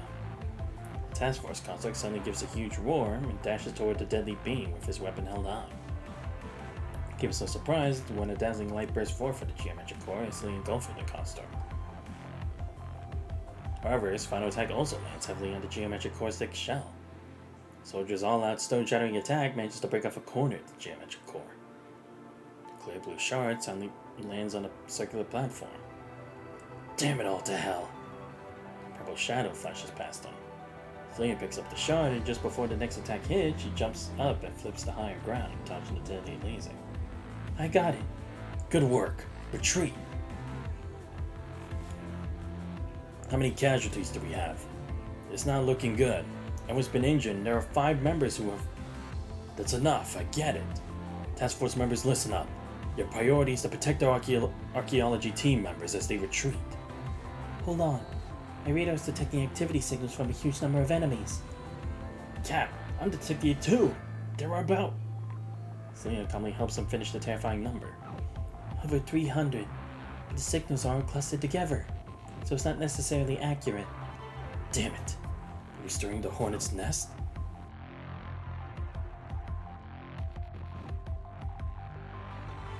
Do they want the shard back? Even an elephant will be bitten to death by these bugs. The original plan still stands. We'll need to update the details. Team 1 will fan out and clear a path. Team 2 will fan out and cover the rear. Team 3 will be in the middle protecting those with serious injuries. Archaeology team members follow Team 3. We can fight too. Selena's right. We can fight too. Task Force Captain looks at Selena. Selena, was it? I remember your name. Now I know you can fight, but your priority is to bring the intelligence and samples gathered to Babylonia. Until the Science Council will happen at the space station. We're the task force. We have a duty to protect members of non-combat teams as they retreat. When it's given, he looked at everyone present. Do you understand your mission? I mean, he's not wrong. What next is even more cruel than the depiction of hell in the Divine Comedy. If they were all guilty, such a tribulation would be reasonable. But they're all doing this for the survival of the human race. That's why they disregard their own safety and are determined to give it all they got. The path they cleared is a hard-earned, bloody one, made possible through the sacrifice of countless lives. When you've had the wave of enemies fall upon them, first they could be slain one by one. As their numbers increase, the constructs can no longer work together and hold the formation. They resort to using their bodies to form a wall, resisting the never-ending waves of enemy attacks. Fuck. Babylonia, this is Selena reporting. We've encountered an unknown form of punishing virus entity in the space station. We're treating with a sample shard, but more enemies are headed our way. Requesting backup. Over. A response. Babylonia, this is Selena reporting. We've encountered an unknown form of punishing virus entity in the space station. We're retreating with a sample shard, but more enemies are headed our way. The response. Words are interrupted by vital fluid splashing on her face. No. She almost stops, but a tremendous force shoves her forward. Don't just stand there. Don't let your companion's sacrifice be in vain. Keep going. There are only 12 more compartments. We can break through the encirclement. Eden is with us. Her legs are quaking uncontrollably and she's numb with fear. So tries her hardest to stay calm and call for help. Babylonia, this is Selena reporting. Reporting a casualty rate of 27%. We have 8 compartments left before the exit. Please arrange for pickup. Over. The team that had been clearing the path has been completely obliterated, or there will not be so many broken limbs on the ground. Babylonia, this is Selena reporting. Reporting a casualty rate of 35%. We have 6 compartments left before the exit. Please arrange for pickup. Over. The team in charge of covering the rear has also gone silent. Now the team members just caught up with them. That's 63% with 4 compartments. Even the third team is down to just a few task force members. She forces herself not to think about whether she's stepping on an enemy's body or a team member's body. There's no time to think about these things. So the archaeological team is forced to draw their weapons in charge of the battle as well. So the task force captain falls before her eyes. Selena. The captain who had been in front of her all this while took a mortal blow that was meant for her. While he did manage to stab the enemy's electronic brain with his backhand, at the last minute it was too late for him. Much part of his head had sliced off. His visual reception system was completely destroyed. Please, save your strength. Vital fluid seeps out from the holes in his body with each vibration of his speech module. How many deadly attacks has he endured? I need to say this. I'm sorry we couldn't get you out, but... Selena, the shard you're carrying now may be a critical key, and you must get it back to Babylonia, no matter the cost. Yes, I promise you. I'll see to that. I've said what I have to. Keep going. Don't stop. Hurry! The sacrifice of more and more lives weighed down upon her. Every step forward feels increasingly heavy. Babylonia. Babylonia, this is Selena reporting. Reporting a casualty rate of 83%. We have 3 compartments left before exit. Please arrange for pickup.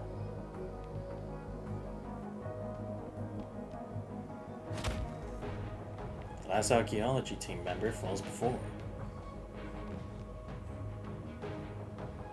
No response from Babylonia. Keep going, Selena. Almost there. Just a little further. Don't collapse. Keeps talking to herself, forcing her trembling legs to put one foot in front of the other.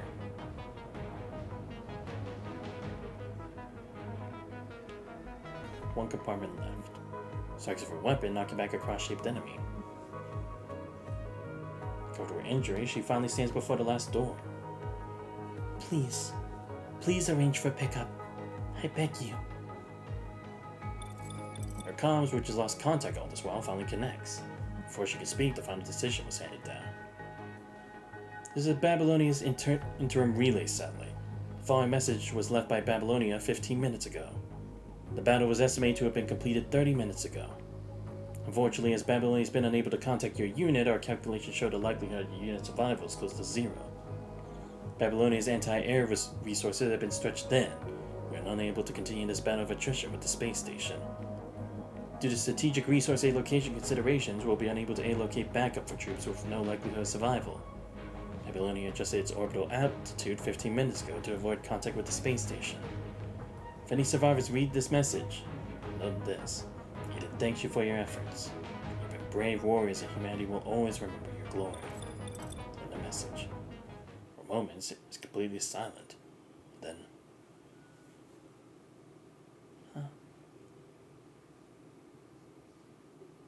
Selena's legs give out and she sinks to her knees. They are her first ever cry of anguish. Yeah, because unfortunately that's kind of how Babylonia was back then.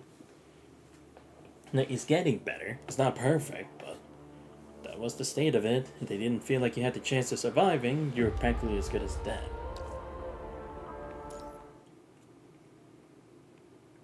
She doesn't know how long she's not there for. For a moment, she forgets she isn't a human anymore, but a construct. Why does she feel sick to her stomach? Why are there tears streaming down from her eyes? Why had they been abandoned? This must be her punishment. My family died on Earth. I wasn't able to hold their hands as they died. In their last moments, all they held in their eyes was only hatred, not your so-called blessing. Those who were abandoned had only hatred, and those who fled had only remorse. This Eden arose from enmity and countless corpses. People would die just like animals in that war, meaninglessly, without faith, without glory, and most definitely without forgiveness and blessing. There's just hatred and anger that knows no bounds. Damn! Why do we all have to face all of that? Why did it have to be us who were there? Why did we get to a point when we were forced to destroy everything? Soldier was right.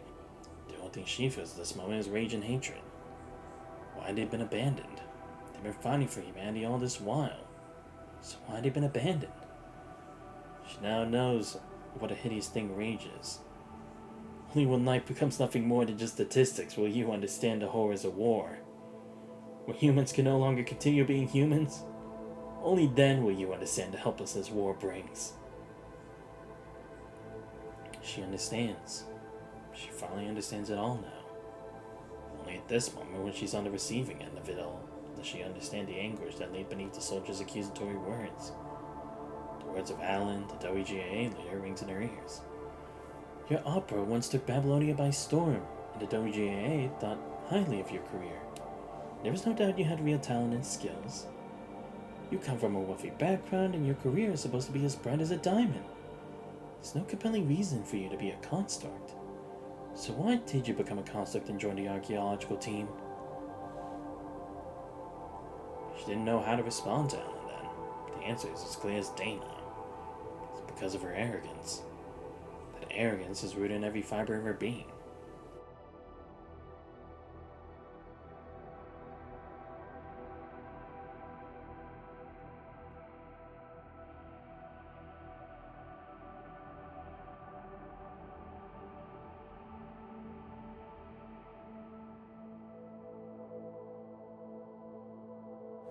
She had depicted a hell that did not exist, eulogized false ideals of war and peace, extolled her perceived ideas of humanity's glory. What shameless arrogance that was. She had an epiphany during the soldier's rebuke and was determined to redeem herself for her arrogance. That made her determined to become a construct. Because as a construct, she would one day have the chance to step onto a real battlefield, truly experience hell for herself. And with that, she would personally compose a reality that no one could find fault with. It's not until she was truly in hell that she realized how arrogant her so-called notion of redemption was. To think she became a construct for such a foolish reason. To think she entered the battlefield for such stupidity. It was wrong of her. She knew that now. She shouldn't have left her comfortable and cozy home for such naive and frivolous reasons, or a half-baked epiphany. What significance did the art that she dearly loved have? What significance did those operas and music hold? She thought that she had fought so hard for them till this point. What this place needs are weapons that can eliminate enemies and zealousness that can end wars. Ludicrous beliefs about art are nothing but self-reassurance, and different from self-paralysis. She can now see the error of her ways. Please, somebody, save me. Anybody, take me away from here. Such weak thoughts flood her mind. She has to get out of here. She has to get out of here. She has to get out of here. There's nowhere to run. Another rustling sound comes from the other end of the corridor. Instinctively stands up, alert to the crisis at hand. She holds onto this door for support and looks behind her. Maroon light pulses in the darkness. The enemies gather and pack the corridor tightly. Their eyes on the geometric core shard in her arms. Perhaps death in battle here will be a form of deliverance after all. The thought flashed to her mind, but was suppressed by another. I'm sorry we couldn't get you out, but Selena, the shard you're carrying may be a critical key, and you must get it back to Babylonia, no matter what the cost. And what of it? Babylonia's abandoned them. There's nowhere to go back to anymore. You must get it back to Babylonia, no matter what the cost.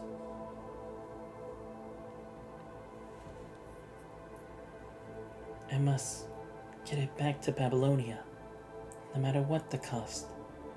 She's repeating what she hears in her mind, partly trying to convince herself. Enemy pounces on her, and at that very moment, with one hand, she slams her weapon onto the floor, and with the other opens the airlock.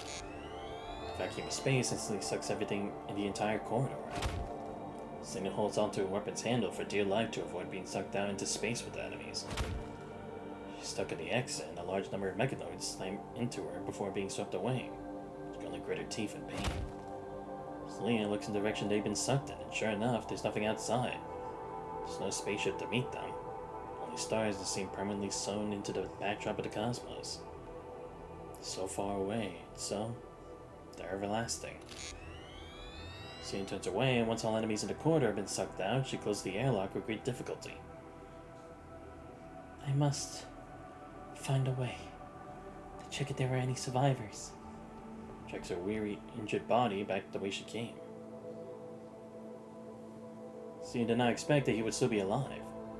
To think he could still be alive in this state. His limbs are all gone except for his left hand. Half his head and the components within it are missing as well. Surprising that the broken speech module is still able to operate at a minimal level. When the archaeological team left, it was not damaged to this extent. A fierce battle must have occurred here after that. Who are... Seems the sound reception module is still functioning.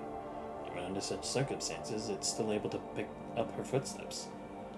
Selena walks to his side and gently kneels beside him. With her hand, she gently holds his broken palm. Is it? It's me. Chokes back a sob, answering him gently and confidently. Oh, it's you. For the archaeological team.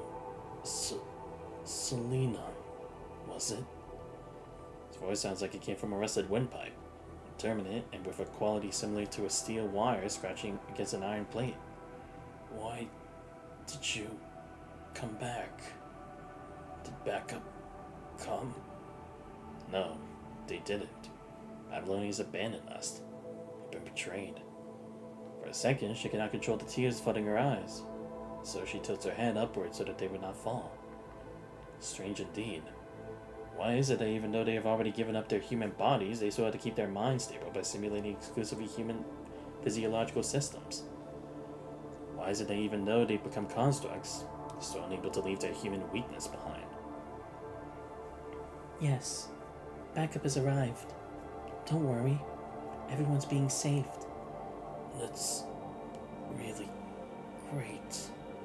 But why don't I hear any footsteps? Lying begets more lying. Perhaps your sound reception module has been damaged. It's not picking up more distant sounds.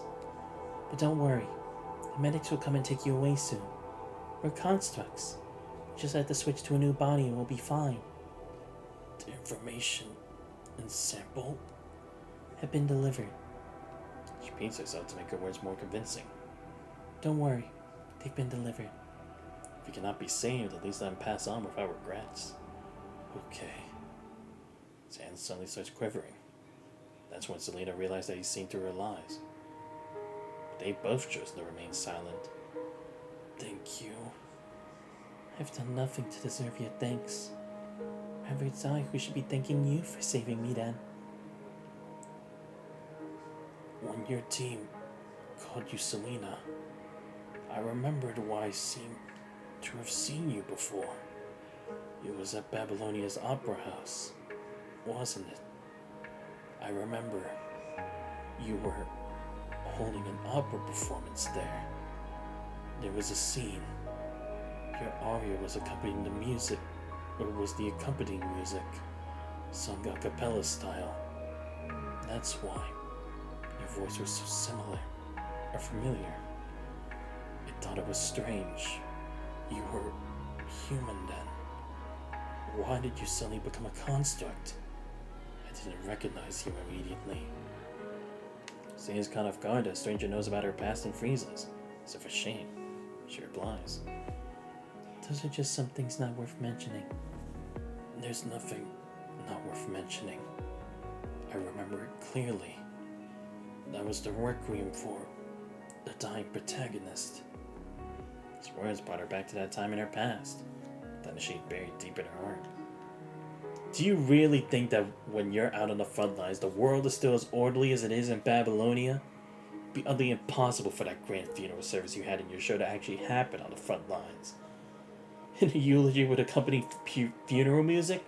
Pfft, we don't even have time to attend to the cries of the living. So how on earth will we have the time to comfort the dead? There are too many who died, just like stars in the night sky. No one remembers their names, or the place that they fell. It was utter nonsense and hopeless naivety that dedicated a requiem to the death of a single soldier. That was what that soldier had told her then.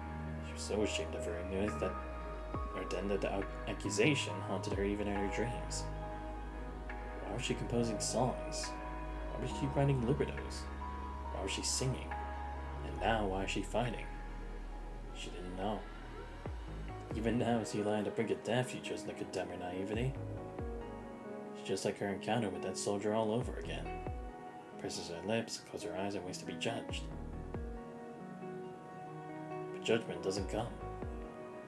Before that, I always thought when humans died, there was nothing left. When a construct is broken, they're just scrap metal. No one remembers.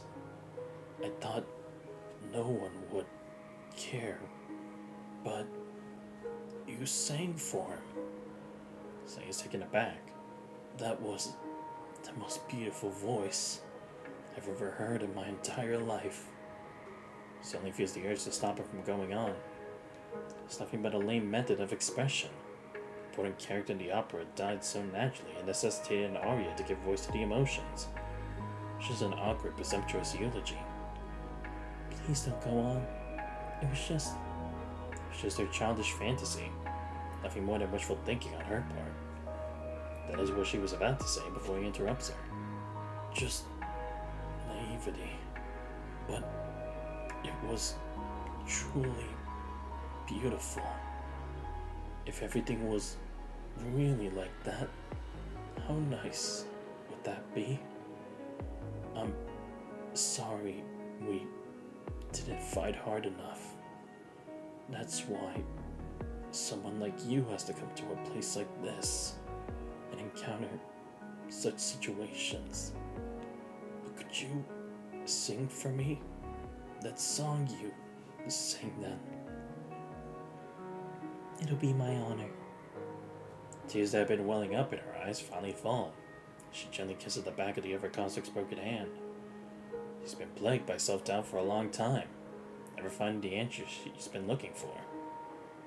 To think that at a time and in a place like this, from another in the same position as her, she's found redemption flooding in. It's the greatest honor I've ever received, sir. There are some differences between a construct's voice mantra and a human throat, but she fumbles a little at first. She quickly gets the hang of it. Producing the most beautiful sounds possible is an instinct she was born with. She grunts for a long time. Very, very long time. Till the tears on her face have dried. Yeah, because that is kind of the thing. It's like I said, what her play had done, it did seem a bit presumptuous, but it does pose like maybe they'll have that kind of moment one of those days. So it's like that's the positive light in it. Because like I said, I can't say like I know anything from experience, but just from like depictions and stuff, that's the only thing I could really base it on. It's like, at least it shows like maybe they could be given an honor like that. Maybe they will at least be remembered. Maybe they could be labeled as heroes.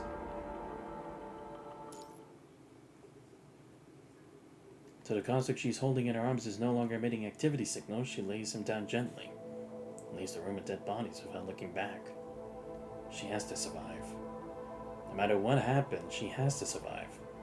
Even if Babylonians raise its orbital altitude to avoid contact with the space station, there'll still be a period at the longitudinal intersection when a connection is possible. If she can find the space station's communications room and input her own signal to the disruptive white noise constantly be emitted by the space station, someone's bound to notice her distress signal one day and come to her rescue. There are still people waiting for her back home. Her parents, her best friend. Still has a lot of unfinished business. There's no way she can wither and die alone in a place like this. She cannot lose hope. She has to turn in this intelligence report. The moment her comrades sacrifice their lives to pave her way forward, life is no longer hers alone. It's now a vessel containing the legacy of everyone in the advanced force. She walks to the outer part of the space station. Soon. Advanced force passed through this area while exploring deeper into the station. She vaguely recalls that the communications room is somewhere nearby. Before her stands a locked automatic door. This must be one of the important doors to the space station. A very high level of authority is needed to access it. Celine makes several attempts to crack the code on the lock, action she's done many times before, but finds that she does not possess sufficient computing power after several attempts. After confirming she's strong enough to destroy it, Celine swings her weapon at it. An iron gate slams out when loud bang, and instantly a broadcast is made throughout the entire space station. Korolev would like to issue a gentle reminder to children visiting the space station. Please follow the rules and regulations and listen to your guide. What is Korolev? Please take care of public facilities. She is shocked by what she's hearing. Children who vandalize and destroy space station facilities will be punished. Serious offenders will be separated from their parents for 1 week and placed in correctional facility. Behind her came the sound of mechanical limbs hitting the ground. The broadcast echoing throughout the space station has an actual source after all. Turns to the source of the sound. Oh, right, yes, this giant core, I forgot. Like it always just kept responding in kind to all her actions. We are now demonstrating how the immune system of the human body works. Viruses that enter, giant spherical corrupted appears behind Selena. Just a glance, she's already ascertained a huge difference in power between her and the enemy. So corrupted she cannot hope to defeat alone. Every circuit Selena's body screams for her to flee. Flee she does. This is what will happen to it. Captured and destroyed by immune cells. Adagio, andante, 演奏開始。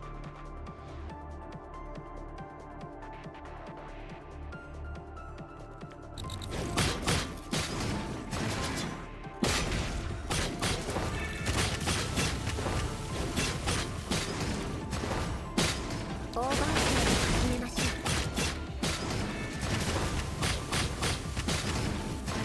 時期は義務のように強制されるものではありません。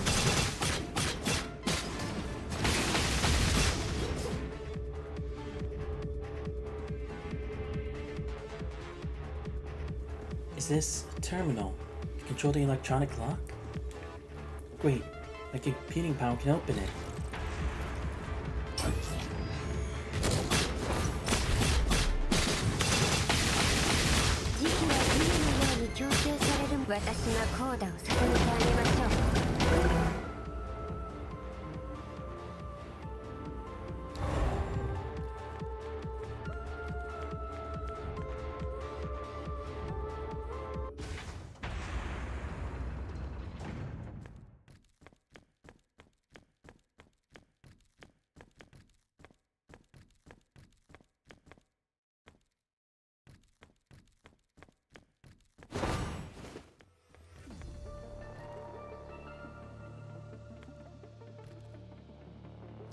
Korolev would like to issue a gentle reminder to children visiting the space station. Please follow the rules and regulations and listen to your guide. Children who fail to follow the instructions will be threatened as invading germs. Next, I shall demonstrate Hanabi's cell catches and destroys the invading germs. アリアの時間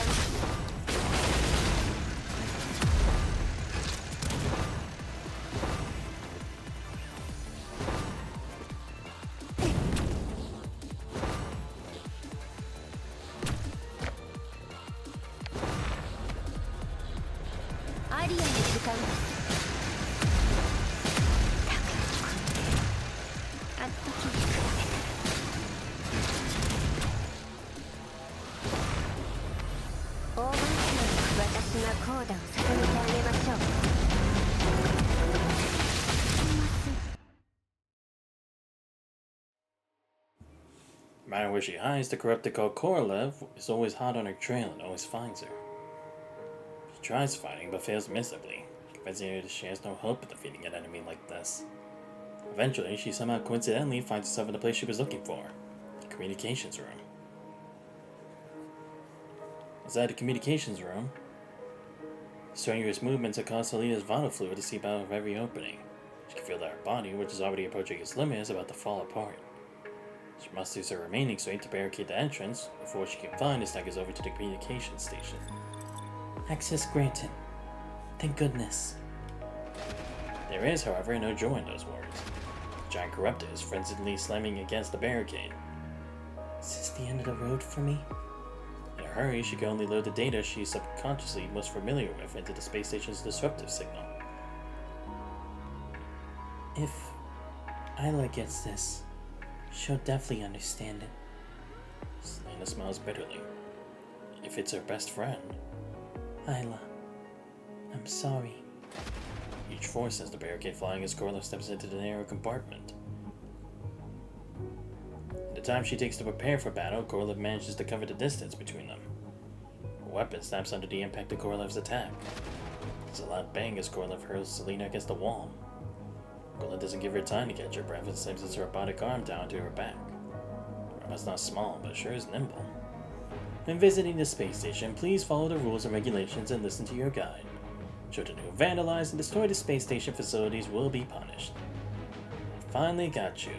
You're a very disobedient child. Not only have you vandalized facilities, you've also stolen valuable public property. Come on, return what you stole to Korolev. A child who owns up to their mistakes is a good child. What is the goal of this corrupted? Places that geometric core shard in their hands. No. There's one thing I can never hand over to you. Zia started to struggle again, and with her final desperate burst, she managed to shake the AI robot off her. Taking advantage of the robot's attempt to stabilize itself on its robotic legs, she dodged to the corner of the room. I must protect the shard.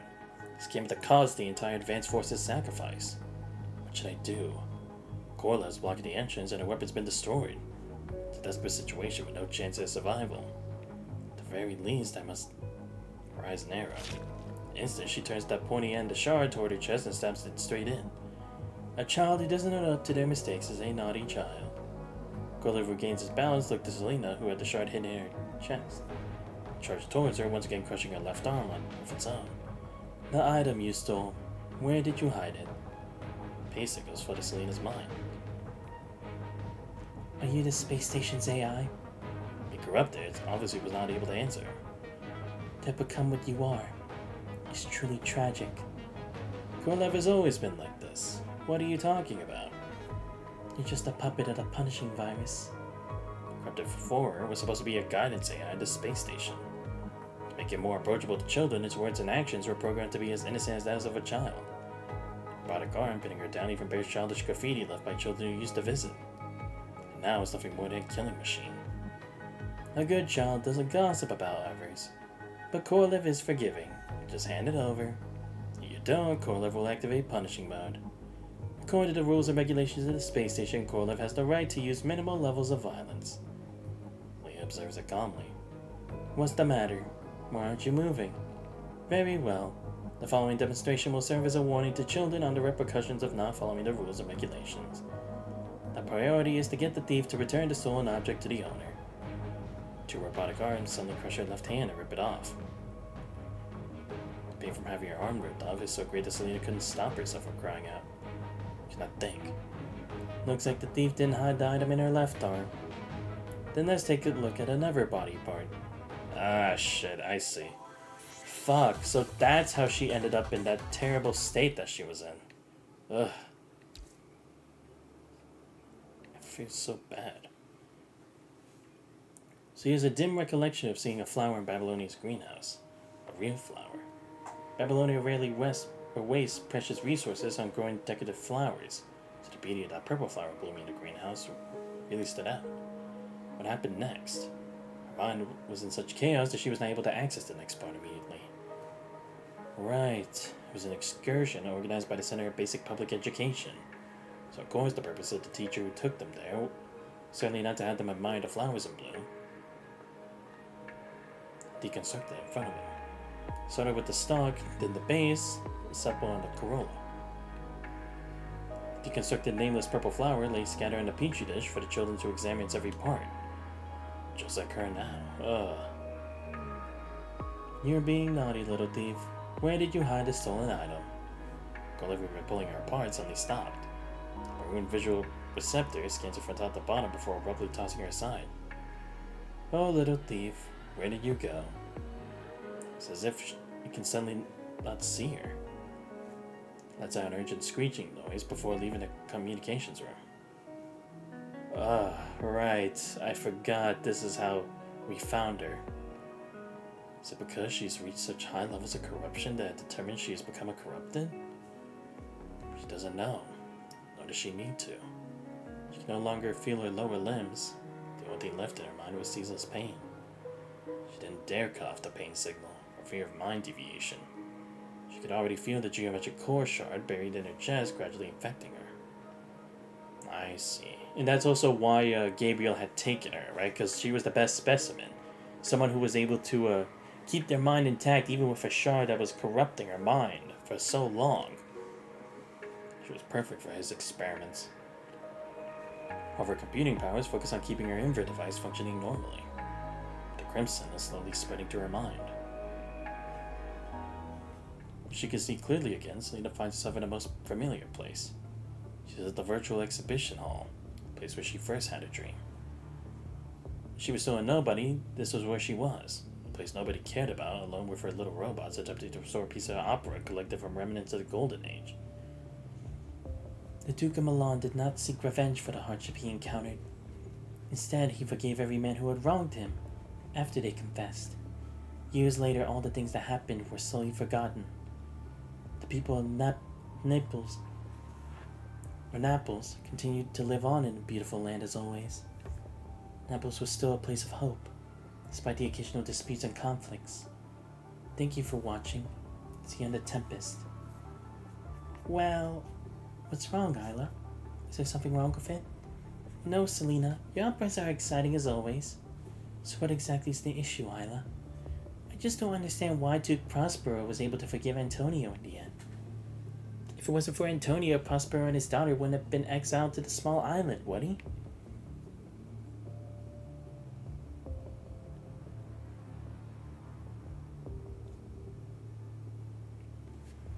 Alright, we're just checking a text. Why was he able to forgive him just like that?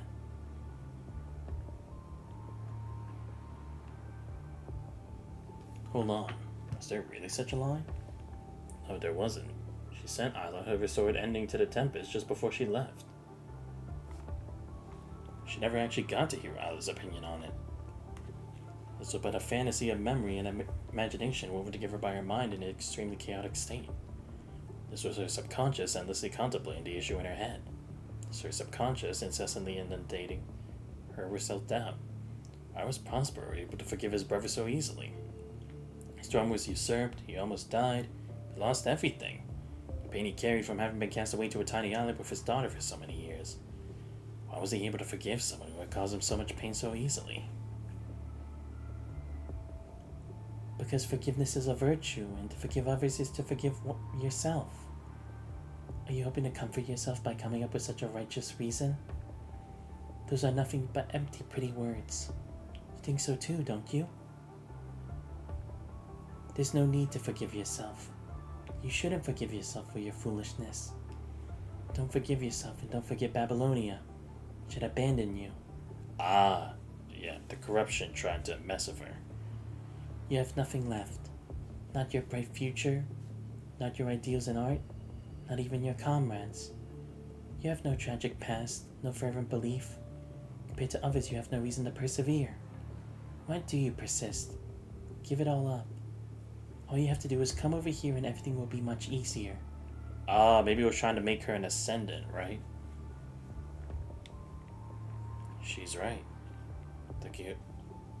Ballistically, all the steps she's taken, her actions seem so paltry and feeble. Most of what she's done in the persistence of her naivety. It was all completely meaningless. She was just an utterly ordinary girl. She couldn't understand what it was that caused her to persevere to this point. No, it's not like that. Prospero must have despised Antonio. You should now understand Prospero's emotions better than anyone else, Selena. He wanted revenge, but at the end of the day, Antonio was his brother, his comrade. The people in Naples were still waiting for him. So his eyes flew open. With only half a body left, she's just like a fish on land struggling to turn over. Now my charms are all overthrown. What strength I have is my own.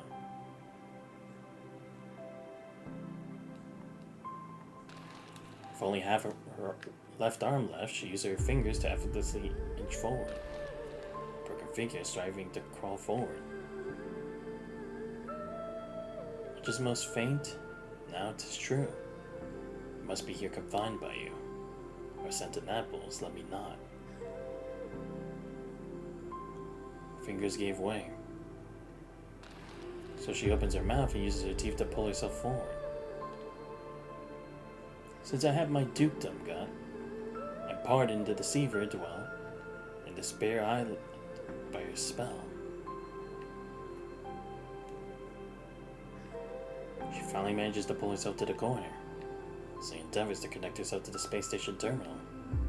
In an instant, she sees every corner of the space station.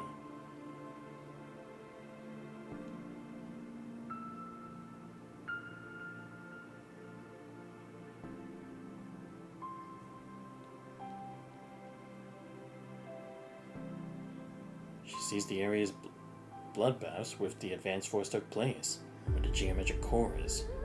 Her mind sees everything all at once with unparalleled clarity. It's then that she understands the truth of it all. The punishing virus started off by infecting the gravitational control core, wreaking havoc with the gravity of the space station. The powerful suction force swept the punishing virus in the area into the gravitational core. The convergence of such a large quantity of the virus gave rise to the heterocore, the thing that took over the gravitational core. The information alone is enough to change the course of the war. She has to deliver it, together with the heterocore shard in her chest back to Babylonia. The only thing to do now is to wait very patiently. But release me from my bands. With the help of your good hands, gentle breath of yours my sails must fill or else my project fails. She's not aware of how much time has passed. It may have been a long time or merely a second. The space station was been quiet all this time is welcoming another group of guests. This group calling themselves Grey Raven who work so well together. It's like they can read each other's minds, and with them is a familiar pink figure. Zay's mind, which is shattered by what she's experienced, pieces itself together on seeing that girl. Hi. The concept which had been pushing herself for years finally closes her eyes. Which was to please. Now I want spirits to enforce, or to enchant.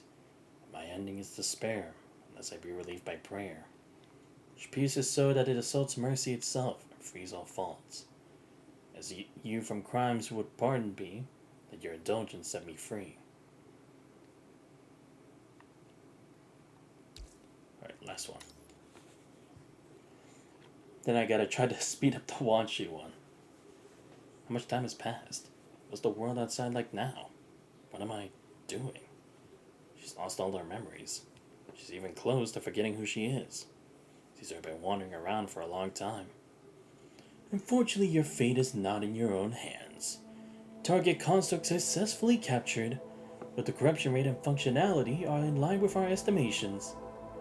As immense pain hits her, her already broken body is being further dismembered.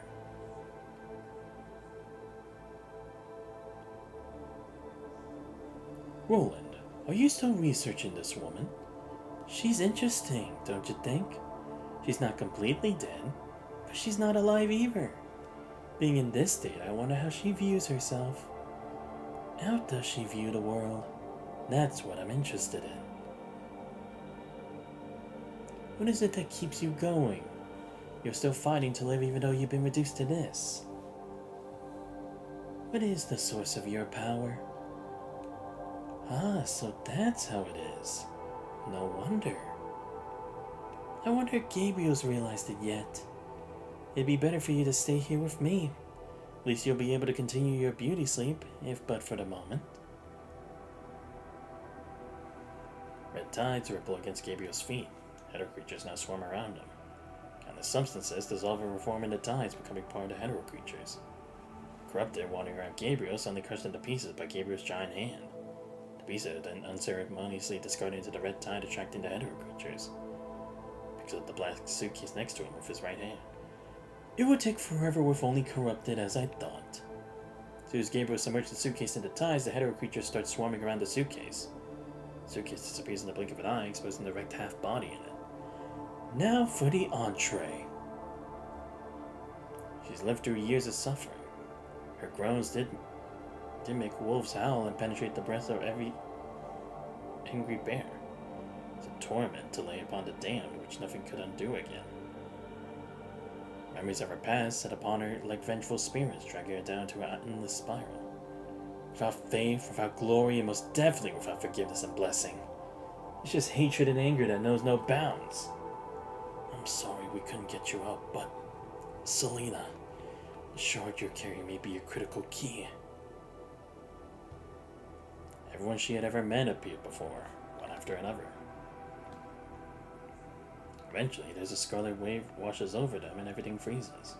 A person looking exactly like her stands on top of the red tide. What are you holding on for? You can't even remember who you are anymore. What you love has been scorned by others. Your promise is all that's keeping you going. But then again, it's been so long. Who would still remember that promise? You can hate all who abandoned you. You can rage at what's happened to you. You have every right. Come, join me in slumber here. Before that, I always thought when humans died there was nothing left. No one remembers.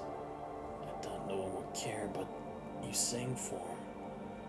It's the most beautiful voice I've ever heard. Just naivety, but it was truly beautiful. If everything was like that, how nice would that be? No, but a love has never been scorned. It was never others who scorned it, but myself. So she shakes her head and turns her back on the figure, walking in the opposite direction. Only a deeper hell awaits you down that path. I know. See, it doesn't look back. She said there was no reason to keep fighting. She knows better than anyone that the three beasts lurking in her heart. Dante put them behind him as he advanced into hell and purgatory. She's brought them along with her to this place. How they cry, scratch, and roar wildly, struggling to break free. For what she believes in, for what she loves. She uses her claws as she loses her legs. She uses her fangs if her claws break.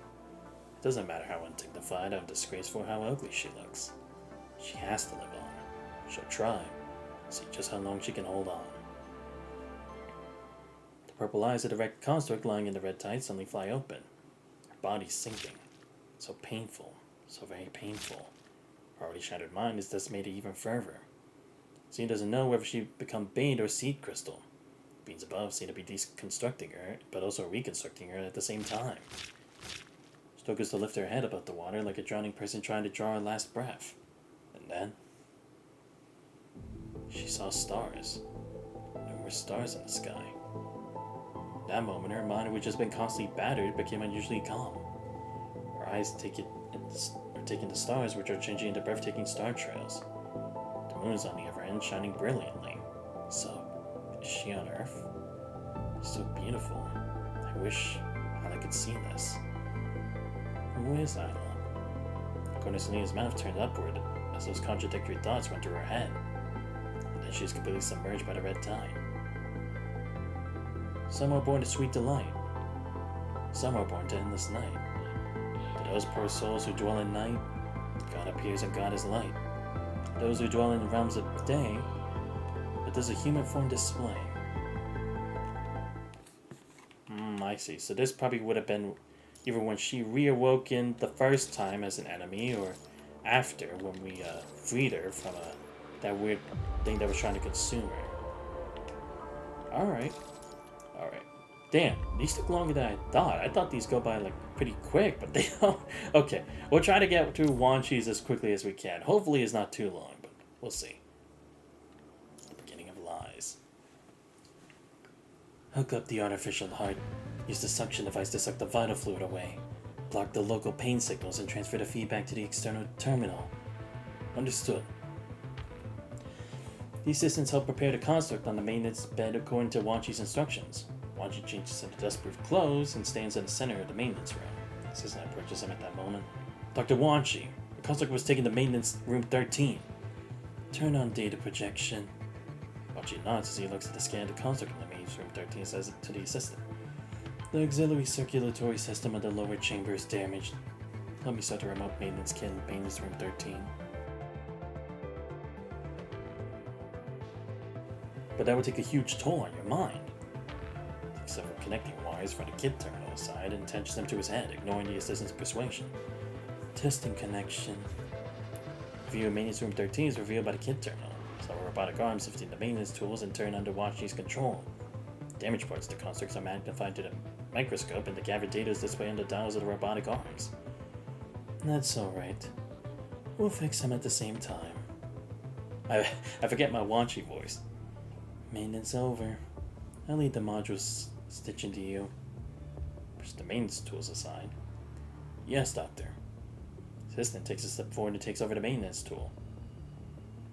However, Wanchi stepping back, he suddenly stumbles on his feet. The maintenance room seems illusory and distant to him. Reaches to the left, touches the wall, brings him back to reality. Doctor. I'm okay. Seems that you're much more serious when it comes to maintenance, Doctor. Is that so? I didn't feel any different. Constructs can just feel pain just as well as humans. Is that a doctor's job to ease their pain? We could just turn off their pain module or use recalling after the frame's fixed. We only advise them to do so when they're suffering unbearable pain. Besides, making a new frame is much more difficult than maintaining it. Otherwise, our work would be meaningless. Speaking of which, I have heard you use recalling to comfort the constructs during the adjustment. Well, it's part of our duty to help them return to the battlefield. Yeah, right. You get all talkative about such topics. Right. It's hard for us to understand it anyway. They're just machines, aren't they? Exactly. Well, enough of that, Doctor.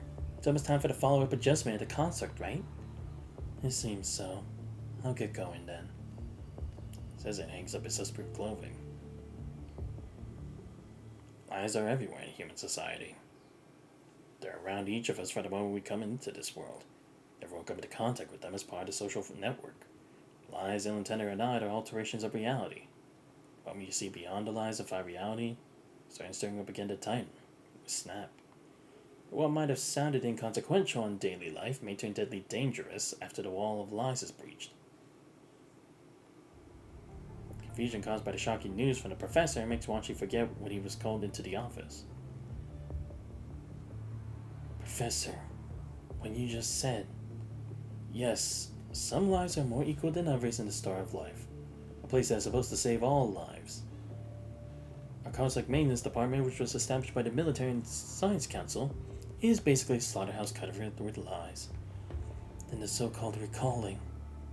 The constructs known to the public that have been recalled and returned to the battlefields are nothing more than exceptions shaped by the military to be inspirations. They weren't using recalls, but an arduous operation that extracted the construct's memories. By controlling the time difference, they create an illusion of a recall. This means that not every construct is immortal. Their demise on the fields also spells their farewell to this world. Speaking of which, I often heard you use recalling to comfort the constructs.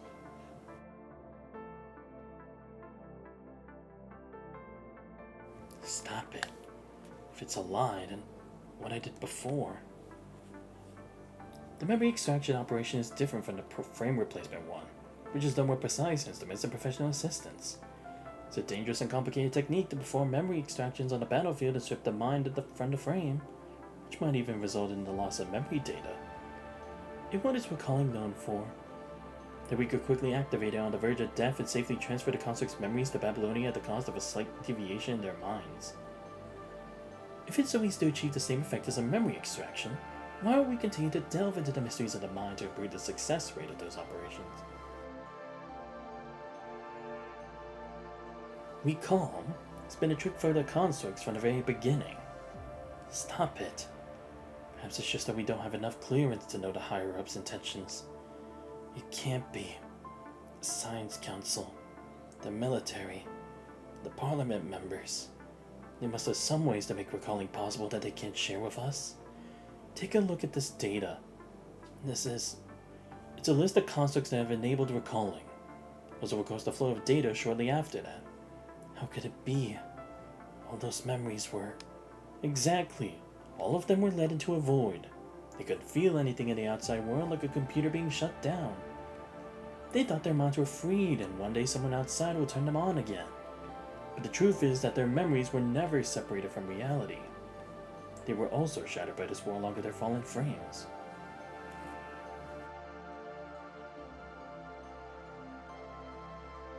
Constructs can feel pain just as well as humans. Isn't it a doctor's job to ease their pain? Wow. Right, because I think I do remember that. There's like, recalling isn't as simple as I thought it was. I think Alpha's story also told us that. Like, when they recall, it's like, it's not really like who they are, and they can kind of like shape as they were. It's like, it's not actually the person that they used to be. This can't be real. Professor, please tell me this is a bad joke. Or else If it's a lie, why are you telling me? Aren't you afraid that I'll tell the constructs the truth? Will you? You won't. Stop it. To let them step into battles with false hopes or to let them know the truth. To face the harsh reality and confront their end in pain. I know what your choice would be just from the look on your face when you were helping those constructs. It's the same choice as the one I made before. Stop it. How should I respond to the weight of your trust? That's selfish of you. Selfish? Perhaps. Maybe I'm just a jester that couldn't hold it together on my own anymore. Maybe I just want to find someone to talk to. The blood-soaked facts won't be changed by individuals. The department is compromised with their lives due to so many factors, which is probably my sin. This cowardice. Stop it. Watch his hands clench tightly in agony as he feels a warmth of blood oozing from his palms. He wants to question, to scold, and to get rid of the past. He raises his hands trying to do something, only to see the sad and haggard face of the professor when looking up. The professor who brought him into Star Life has already grown so old already. Hands in the air and finally freeze. And this is no excuse to keep lying to the constructs. I didn't mean to coerce you by telling you the truth. I wish that you'd find a different answer. I'll never end up like you, telling lies in the name of salvation.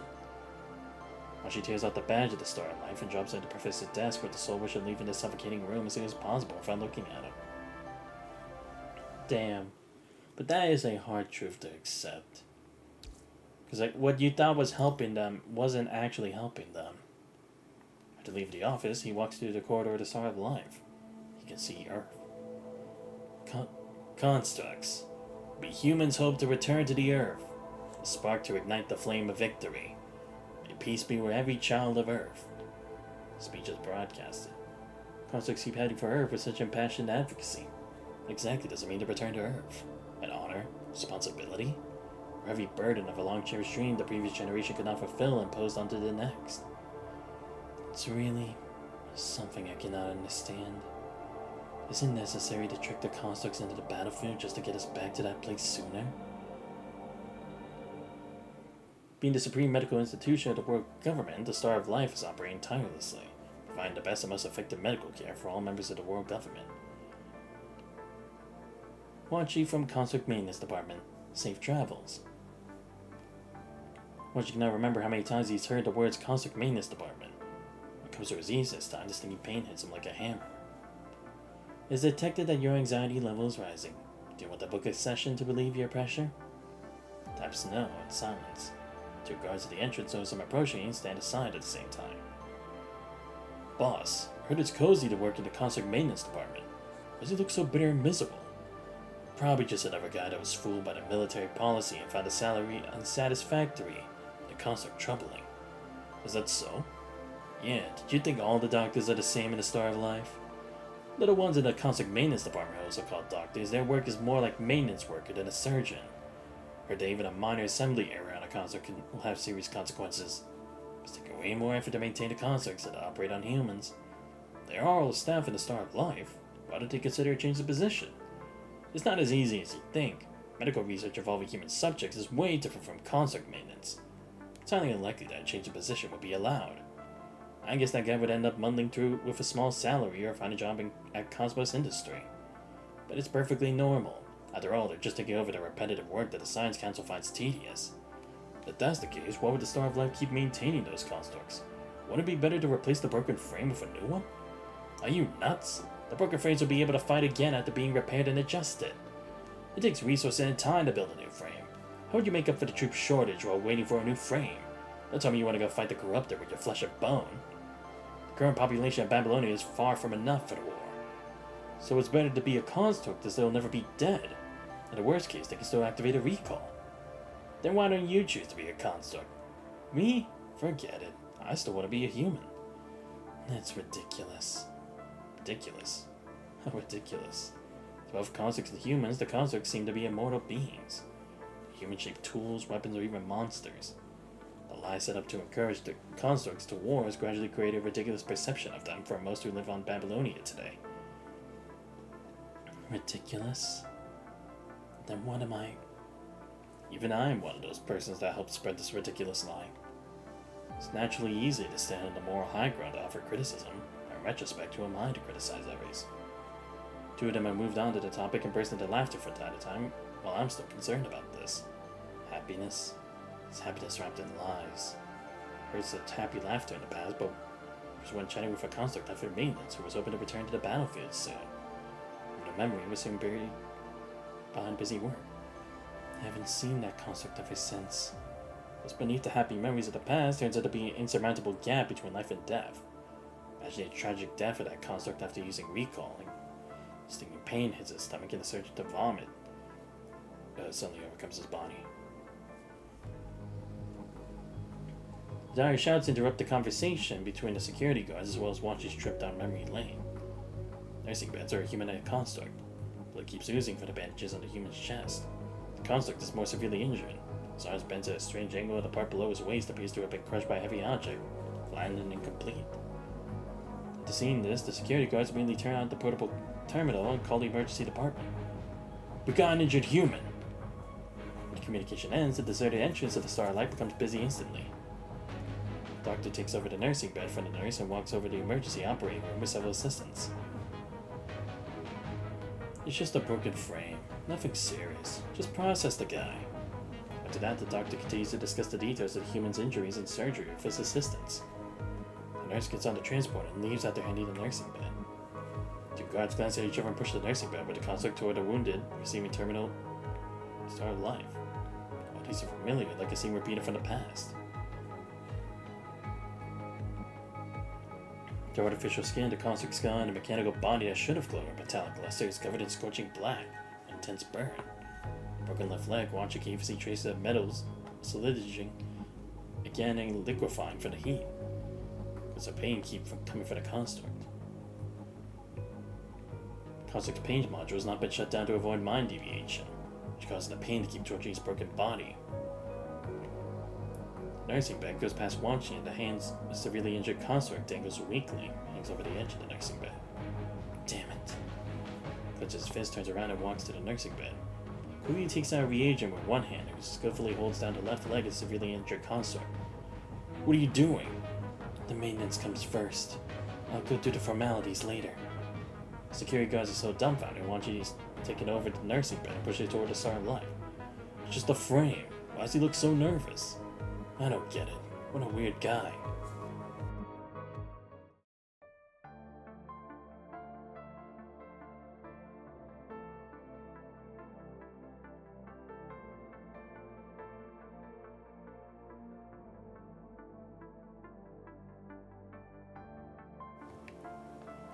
I can't.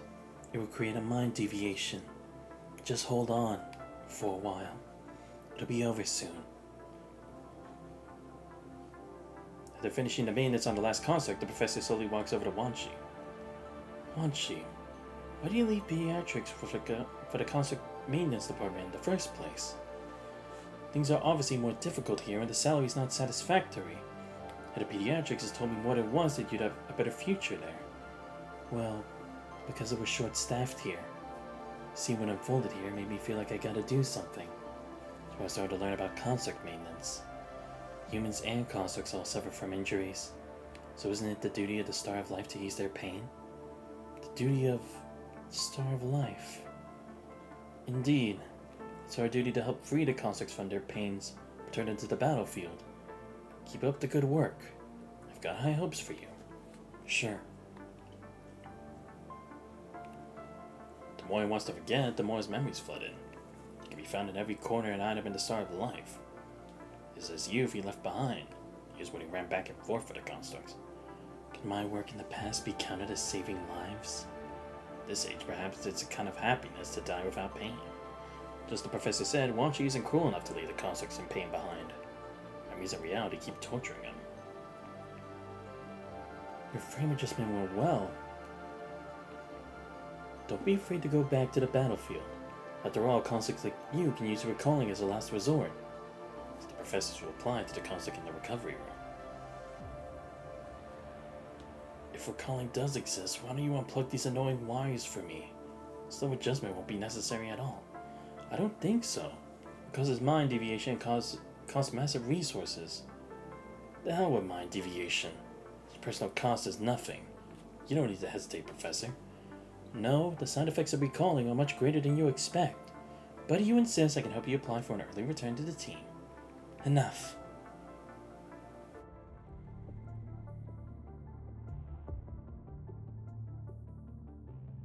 Professor, why don't you tell him the truth? Truth? Going back in such a state is no different from Wanshi, don't do anything stupid. But we're not helping the constructs go back to the battlefield so that they can sacrifice their lives in vain. Wanshi, as I said, it's pointless. You've had your doubts, right? The so-called constructs are just like humans. There are no eternal beings in this world. Professor? Even if what he said is true, what else can we do? I see. Yeah, why would those with power care about the lives of tools for war? So what if the recall is a scam? Lies and truths make no difference to constructs like us. Yes. Professor, Doctor, I just want to be alone for a while. But, Wanshi, you've got the courage to expose the lies, but I'm afraid it's not the right answer. Yeah. Because, then what does he do? What purpose would there be after? Been a few days since Wanshi exposed the truth to the construct. Why would those with power care about the lives of tools of war like us? Lies and truths make no difference to constructs like us.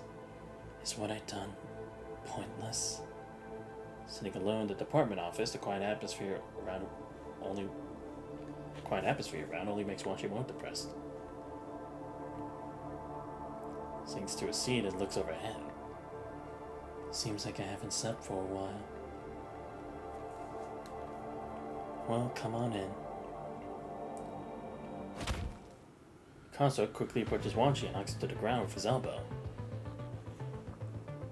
What do you want from me? Construct takes a pair of electronic handcuffs from its arms and cuffs Wanshi firmly from him.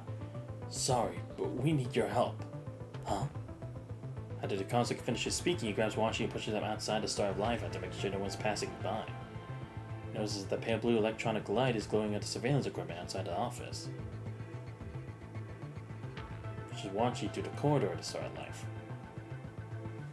timing of each corner and the time needed to traverse each corridor are all accurately calculated so as to not attract attention. What exactly do you want? A little rebellion is all. To rebel against being deceived. Didn't you also rebel in your way after knowing the truth behind the lie? Two of them traverse layers of protection. Yeah. It's been a long time since I've been to a place other than the Earth, the Star of Life. It's around 2 constructs emerged from the shadows. It's head for the airdrop platform. Finish hacking there. Now we can escape from Babylonian secret. Found a break, the three constructs push Wanshi slowly and covertly toward the target location, bypassing the scanning and patrolling construct squad. Next, nailed it. Okay, I got it here. Ready to go. What about the doctor? Who's there? As soon as the construct asks, an explosive shell pierced through his chest. The purifying force. But how? Due to such an emergency, the construct falls to the ground in pain. Dark dagger pierces through in an instant. Oh, right, to deal with traitors. Target down. Soren, Howard. The construct that sees a Wanshi out of starlight shouts at the other 2 constructs. Takes it to one from behind and points it around. All to find there's no trace of any member of the purifying force except for Wanshi who's fallen to the ground and the corpses of his partners.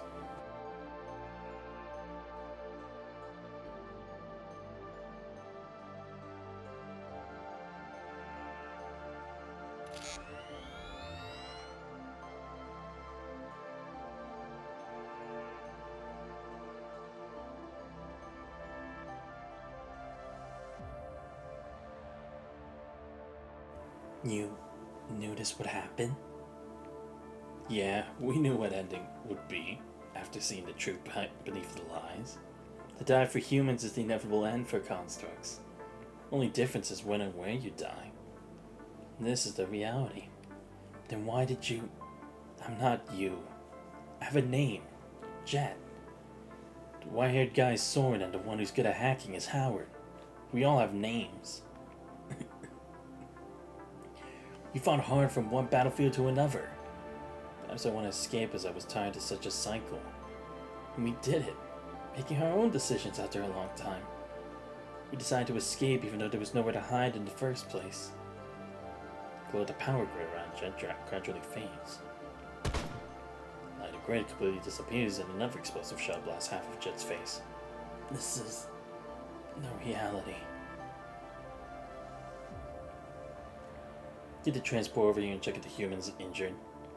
Watch you see Jet stop moving and stand still.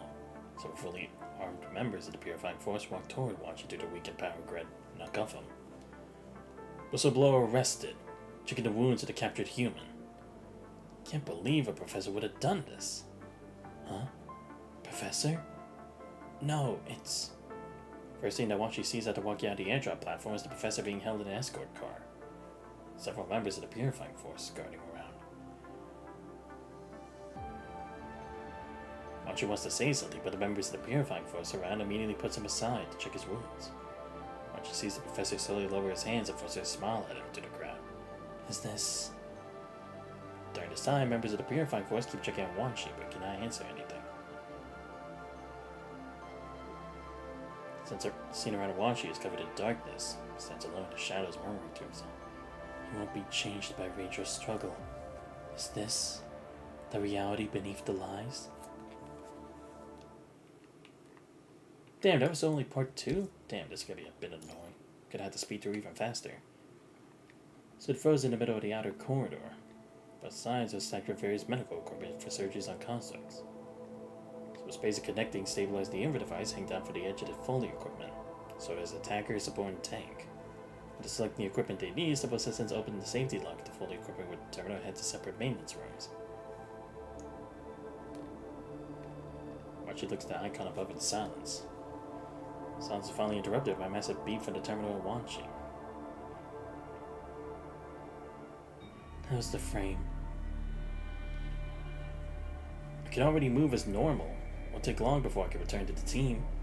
But the battlefield... Kosak's voice gradually sinks to a whisper and his body begins to tremble.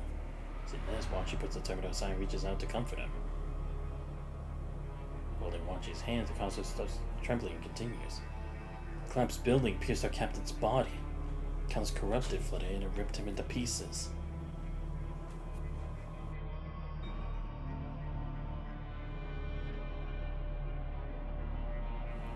Rutland and I kept shivering upon the screech of our captain. He screamed and threw himself at the corrupted, trying to pull our leader out.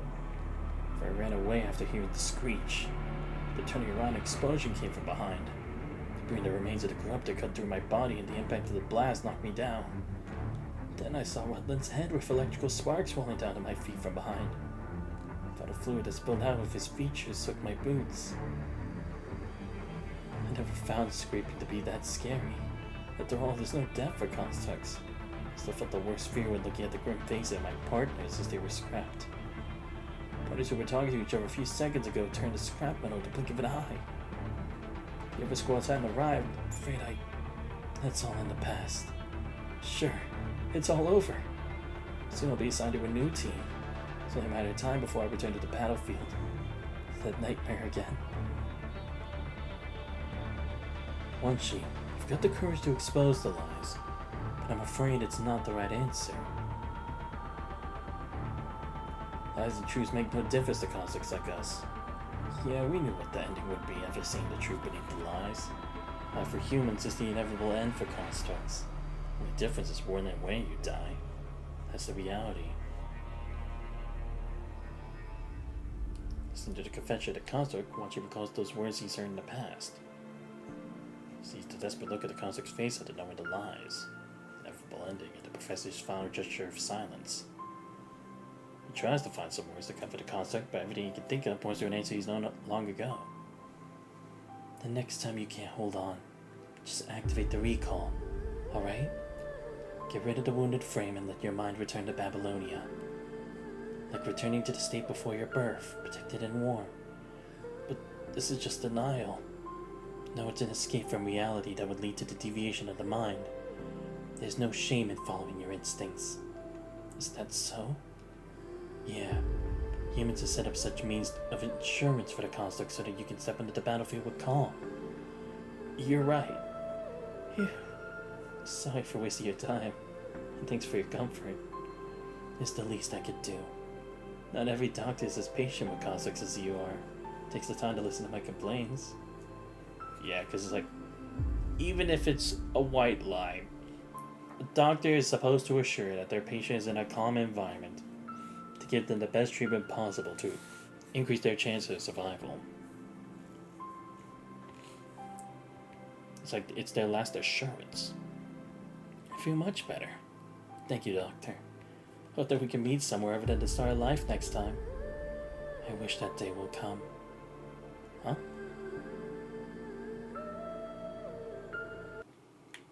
Oh, okay, good. That one wasn't as long. The next time you can't hold on, just activate the recall, alright? Get rid of the wounded frame and let your mind return to Babylonia.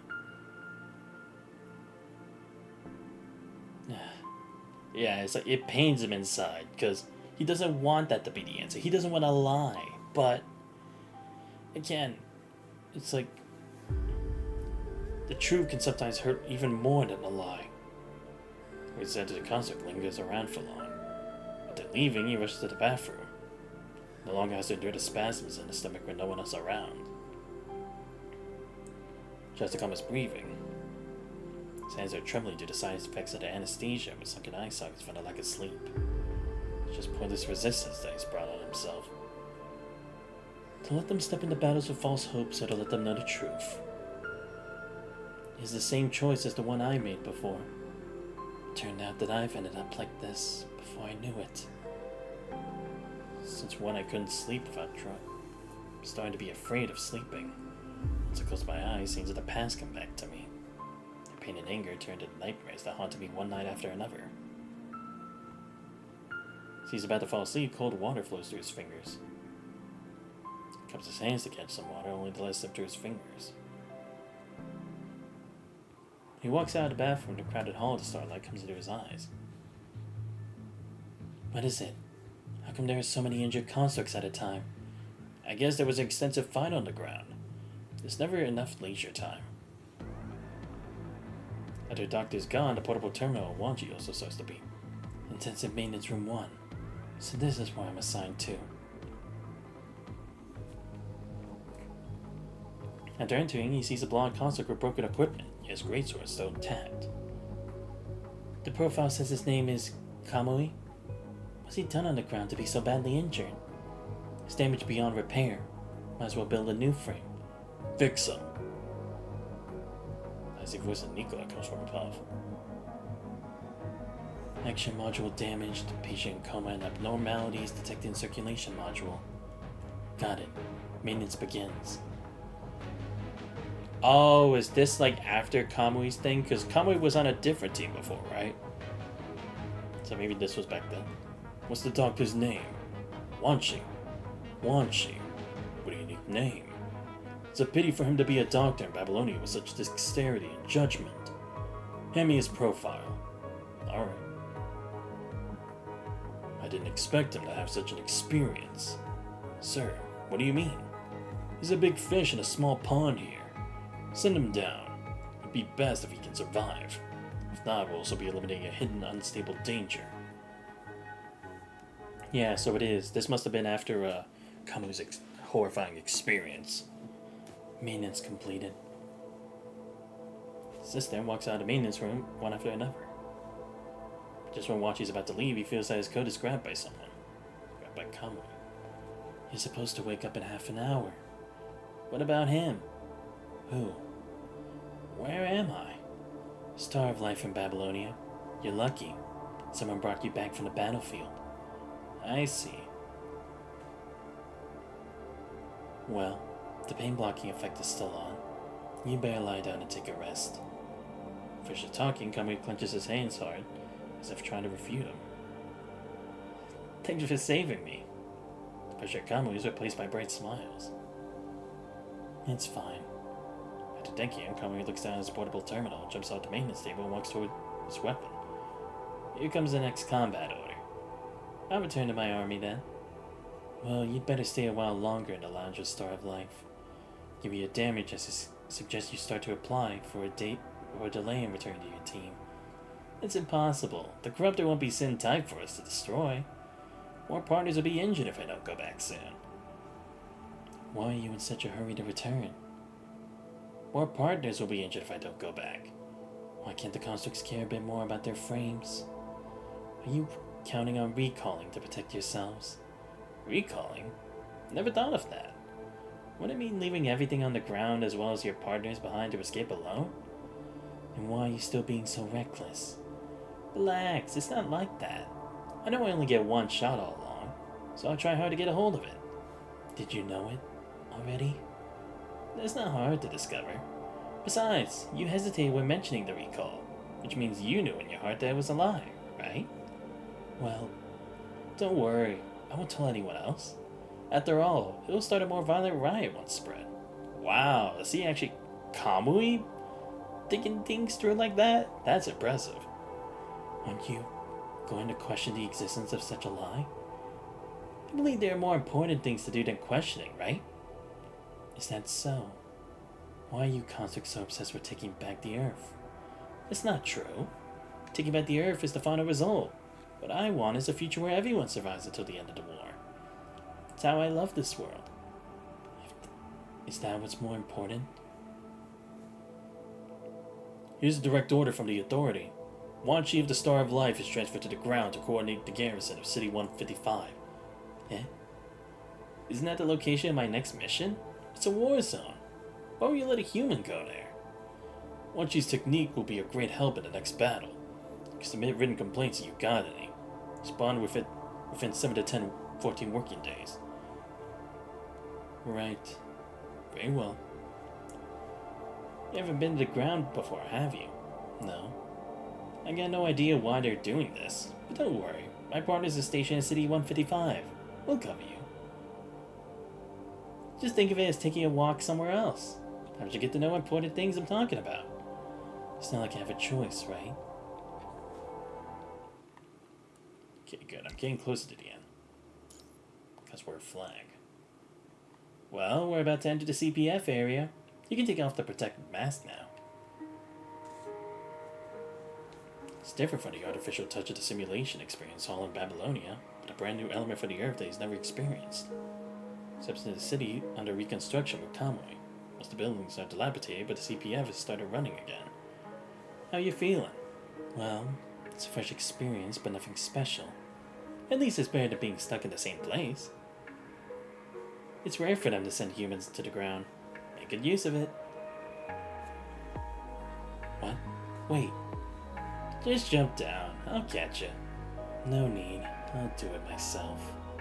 Stays there in size, look at the right landing spot on the wall, and slowly moves toward the ground. Sorry to keep you waiting. I'm back. Well, get ready for the next battle. Huh? Why is there a human behind you? Ah, it's Wanshi. The authorities sent him here to help us. He's not just any doctor, but a pretty good one. He fixed me even though I was severely injured back then. Oh, okay, maybe it wasn't that time, actually. Maybe this was just a different scenario. Wanshi, so you're the student of that professor. Do you know him? Well, he spoke highly and had high hopes for you. But I never thought he'd eventually die of overwork. Must be quite stressed at the start of life. Die of overwork? Oh, their excuse after for taking place of Wanshi's truth. The defense of City 157 nearby is about to be broken through. The corruptor could reach us at any time. Wanshi, if City 157 falls, you should hide in the shelter around the CPF. Captain, the autonomous turret at the entrance to South City is blown up. So was the autonomous mines in the East City. Speak of the devil. I won't make the same mistake this time. It's up to the defense to do your own duties. The city must not fall. Doctor, do as I just told you. You go cover the doctor. Conscripts receive the orders, immediately go into action. Doctor, just stay here. At that, the conscript pats Wanshi on the shoulder. Because the weapon runs towards the front of the defense line. Several corrupted have even crossed the defense line. So this is the surface. The battlefield where the conscripts fight in. A grenade flies out of the crowd of corrupted and exposes the CPF. The impact knocks Wanshi to the ground. He's only heard description of dying from the wounded soldiers. Everything's happening right here. Towering building collapses under fire, burying the conscripts and corrupted underneath it.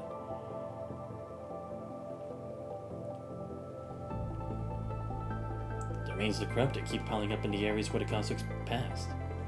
And as despair fills the battleground, humans created constructs and used wars to proclaim sovereignty over Earth. Wanshi rubs the smoke that's filled in his eyes with his hand. Construct standing in front of him, pulling the debris of the grenade from his body and throwing it up to the ground. Faintly recognized the mark of support, the construct does torn armband. It's a pity. I just fixed my artificial skin. It'd be no joke if the grenade hit a human. Aren't you a support construct? Why would you push yourself this far? It's true I'm an ordinary support construct, but I'm not just a doctor, I'm a warrior. Here, take this. The battlefield is filled with changes. No one can stand by their partners all the time, find support for each other. It's better to rely on yourself rather than others. What are you talking about? It's not that hard to pull the bull in the name of the corrupted. Thompson, back up to the fence to the east. Roger, I gotta go. Doctor, warrior. Freeze in place holding the pistol in hand. Or Kamui from the distance gradually drowns out the claim of the corrupted. 出撃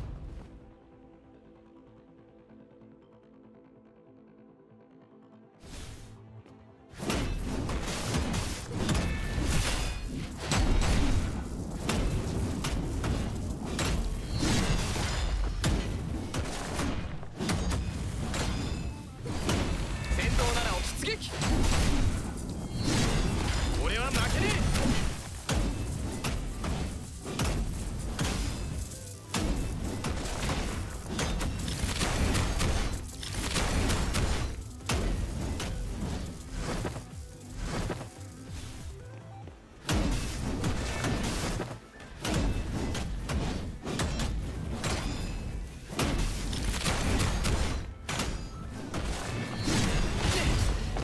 なんともないさ こ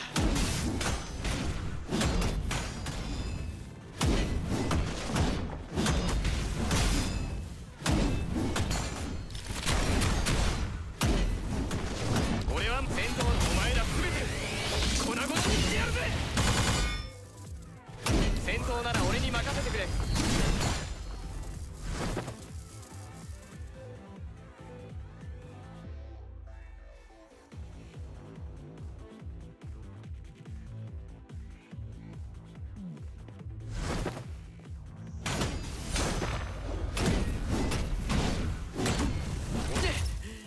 なんともないさ。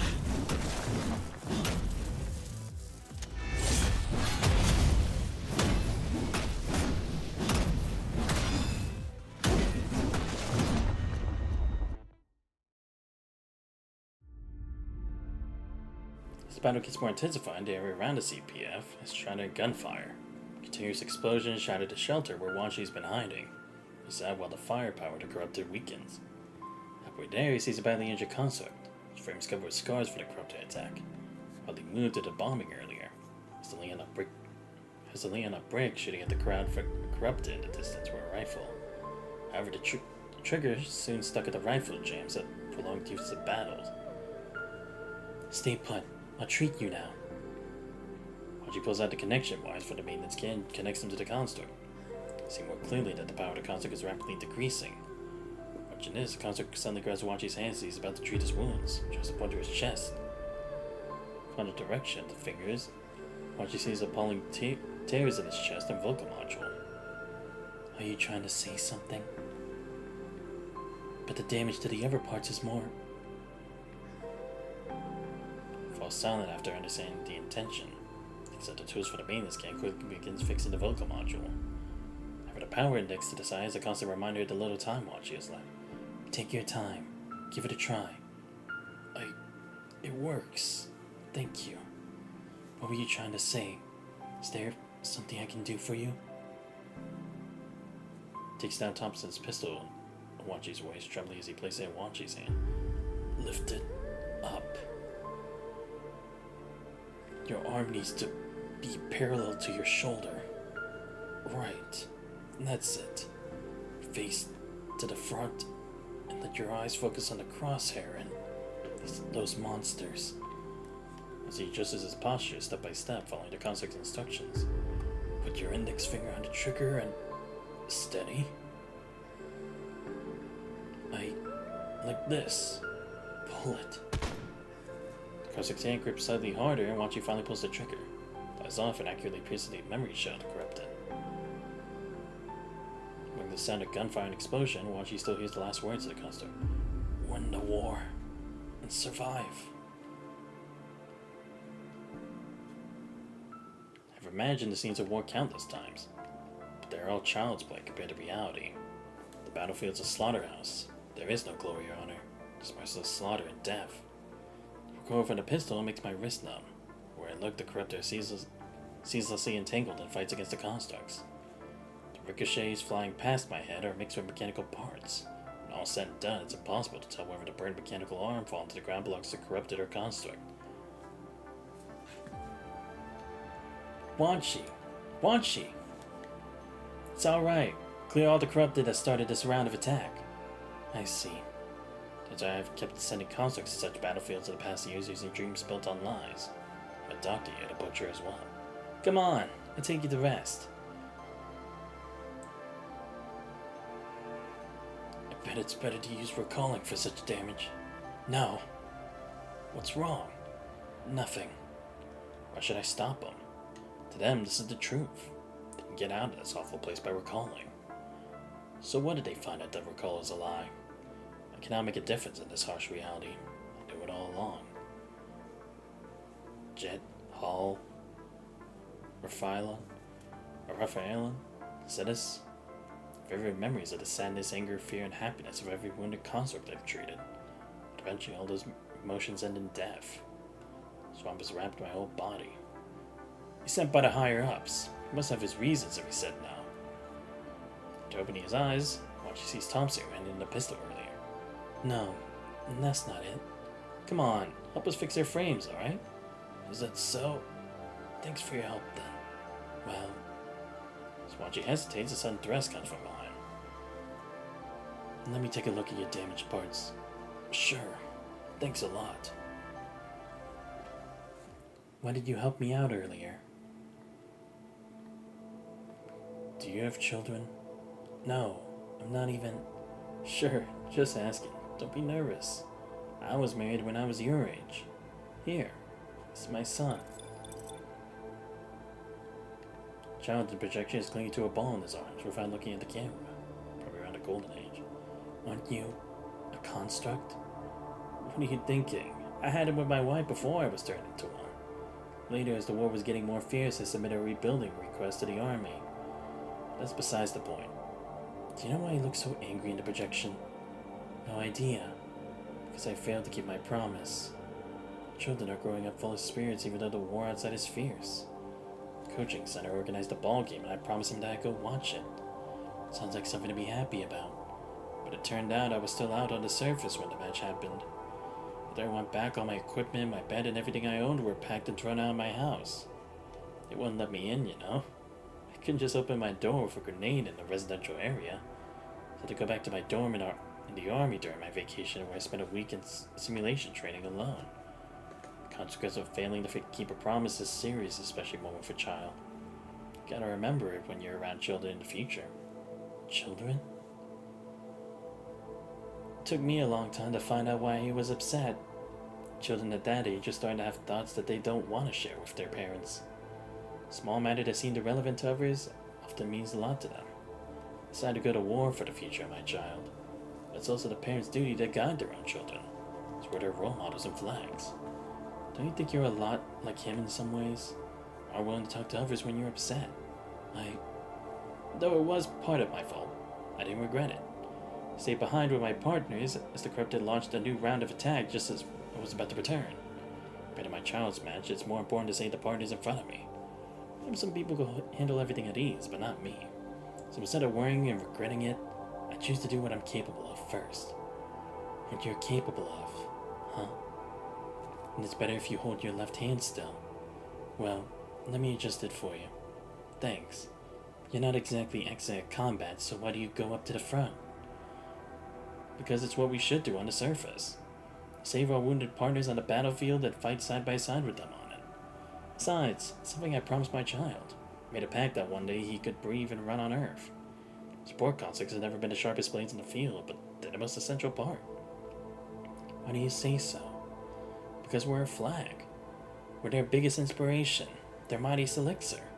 Just like the Star of Life guiding the wounded in darkness with its faint starlight. People wouldn't have to be afraid of getting hurt when we're here, but they can charge to the front without worrying. So everyone knows the support constructs will be their strongest backup. It's just supporting. Supporting's not easy as you imagine.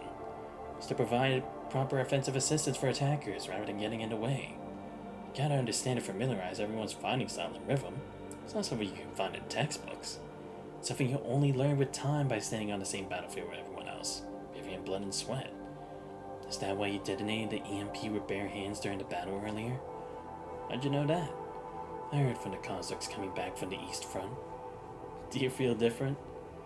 After experiencing death and coming back, we're all much closer than before. Never thought that we constructs would tell this kind of thing to a human like you before that battle, right? What Thompson said, he turned silent, not realizing that the adjustment's been completed at some point. Impressive. The influence of the EMP has been completely removed. That's something I don't deserve. What? As he leaves, Wachi suddenly inhales the smoke outside. So he feels his nose and makes him cough violently. He's coughing if he has a gentle pat. Better now? Better.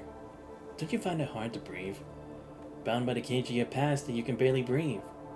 You care too much about what's right or wrong. Perhaps. Not everyone's as decisive as you. Wachi, you've got the courage to expose the lies. I'm afraid it's not the right answer. Lies and truths make no difference to constructs like us. To die for humans is the inevitable end. The only difference is when and where. That's the reality. The next time you can't hold on, just activate the recall, alright?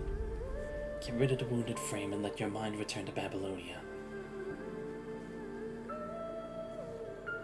There are no such things as the burden and helplessness of reality in your optimistic world in the first place, right? And most of us have to compromise with our false reality eventually. We recognize our roles in the truth, joining others to keep this facade of reality whole with lies. After choosing to accept that fact, there will be things we don't deserve. This is the price you must pay. As a doctor and as a human, there are things you should and shouldn't do. I'm such a coward. You certainly are not. Even a construct like me sometimes feels powerless. I've regretted and pondered too. If I was stronger or better, would everything be different? Instead of spending time on regrets and self-blame, I found it better to focus on things I could and should do. You're not a coward. You're just not doing what you're capable of. What I'm capable of? The battlefield is the closest place to death. Only by approaching death can people get closer to their true selves. Why not just leave all those annoying stuff behind? The only thing that we need to consider is what to do now, how to survive, and how to keep our partners alive. You could have refused to help Thompson, but you didn't. And that's because you don't have to explain it to me, or yourself. That's not the point. The important thing is to avoid standing still. Be yourself and do what you want and can do. Damn, look at Convoy actually acting like an older guy. Holy shit. Ah, damn, there's a fight. But unfortunately, I am going to have to end the stream for tonight because it is already 11. Gotta get ready for tomorrow because it's my birthday tomorrow. And I'm actually going to just relax for the rest of the night. When I next come back to this whole Wanchi thing, I'll probably, what's it called? I'll probably just go immediately to the next part after I finish this last part because it'll just directly connect. But yeah, interesting stuff. Unfortunately, I didn't get to go through as many of these as I wanted, only through Selena's, Rosetta's, and Wanchi's, but they were all pretty good regardless. Helped emphasize on some things. But anyway, I hope you guys did enjoy the stream for tonight. Shout out to Carefree_AF for showing up. And thank you for the early happy birthday. Like I said, I will be doing a birthday stream tomorrow. I'll probably just be playing some Under Night, Melty Blood, and talking with chat as the day goes, at least for a couple hours. And then I'll probably do my own thing after. And then I'll see if maybe on Wednesday I have time to do another Punishing Grey Raven stream, just to catch up with this. And like I said, at least do some of it before the Bianca update on the 18th, but we'll see exactly how it goes. But if you guys did enjoy the stream by now, if not already following the channel, please make sure to leave a follow. Much appreciated. Check my YouTube channel, post a lot of videos, subscribe to it as well. Join Discord, you guys not already. Links to all those are on the channel. But this has been Xando's Voice. I hope you guys have a great rest of your night. See you guys next time. We're out.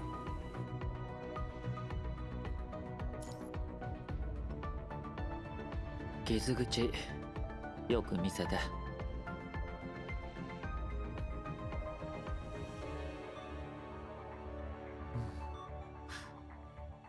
うん、いい感じ。まだ痛むかい？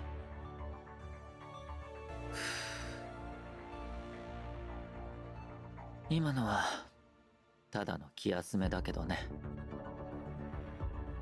もっと自分を大切にするんだよ。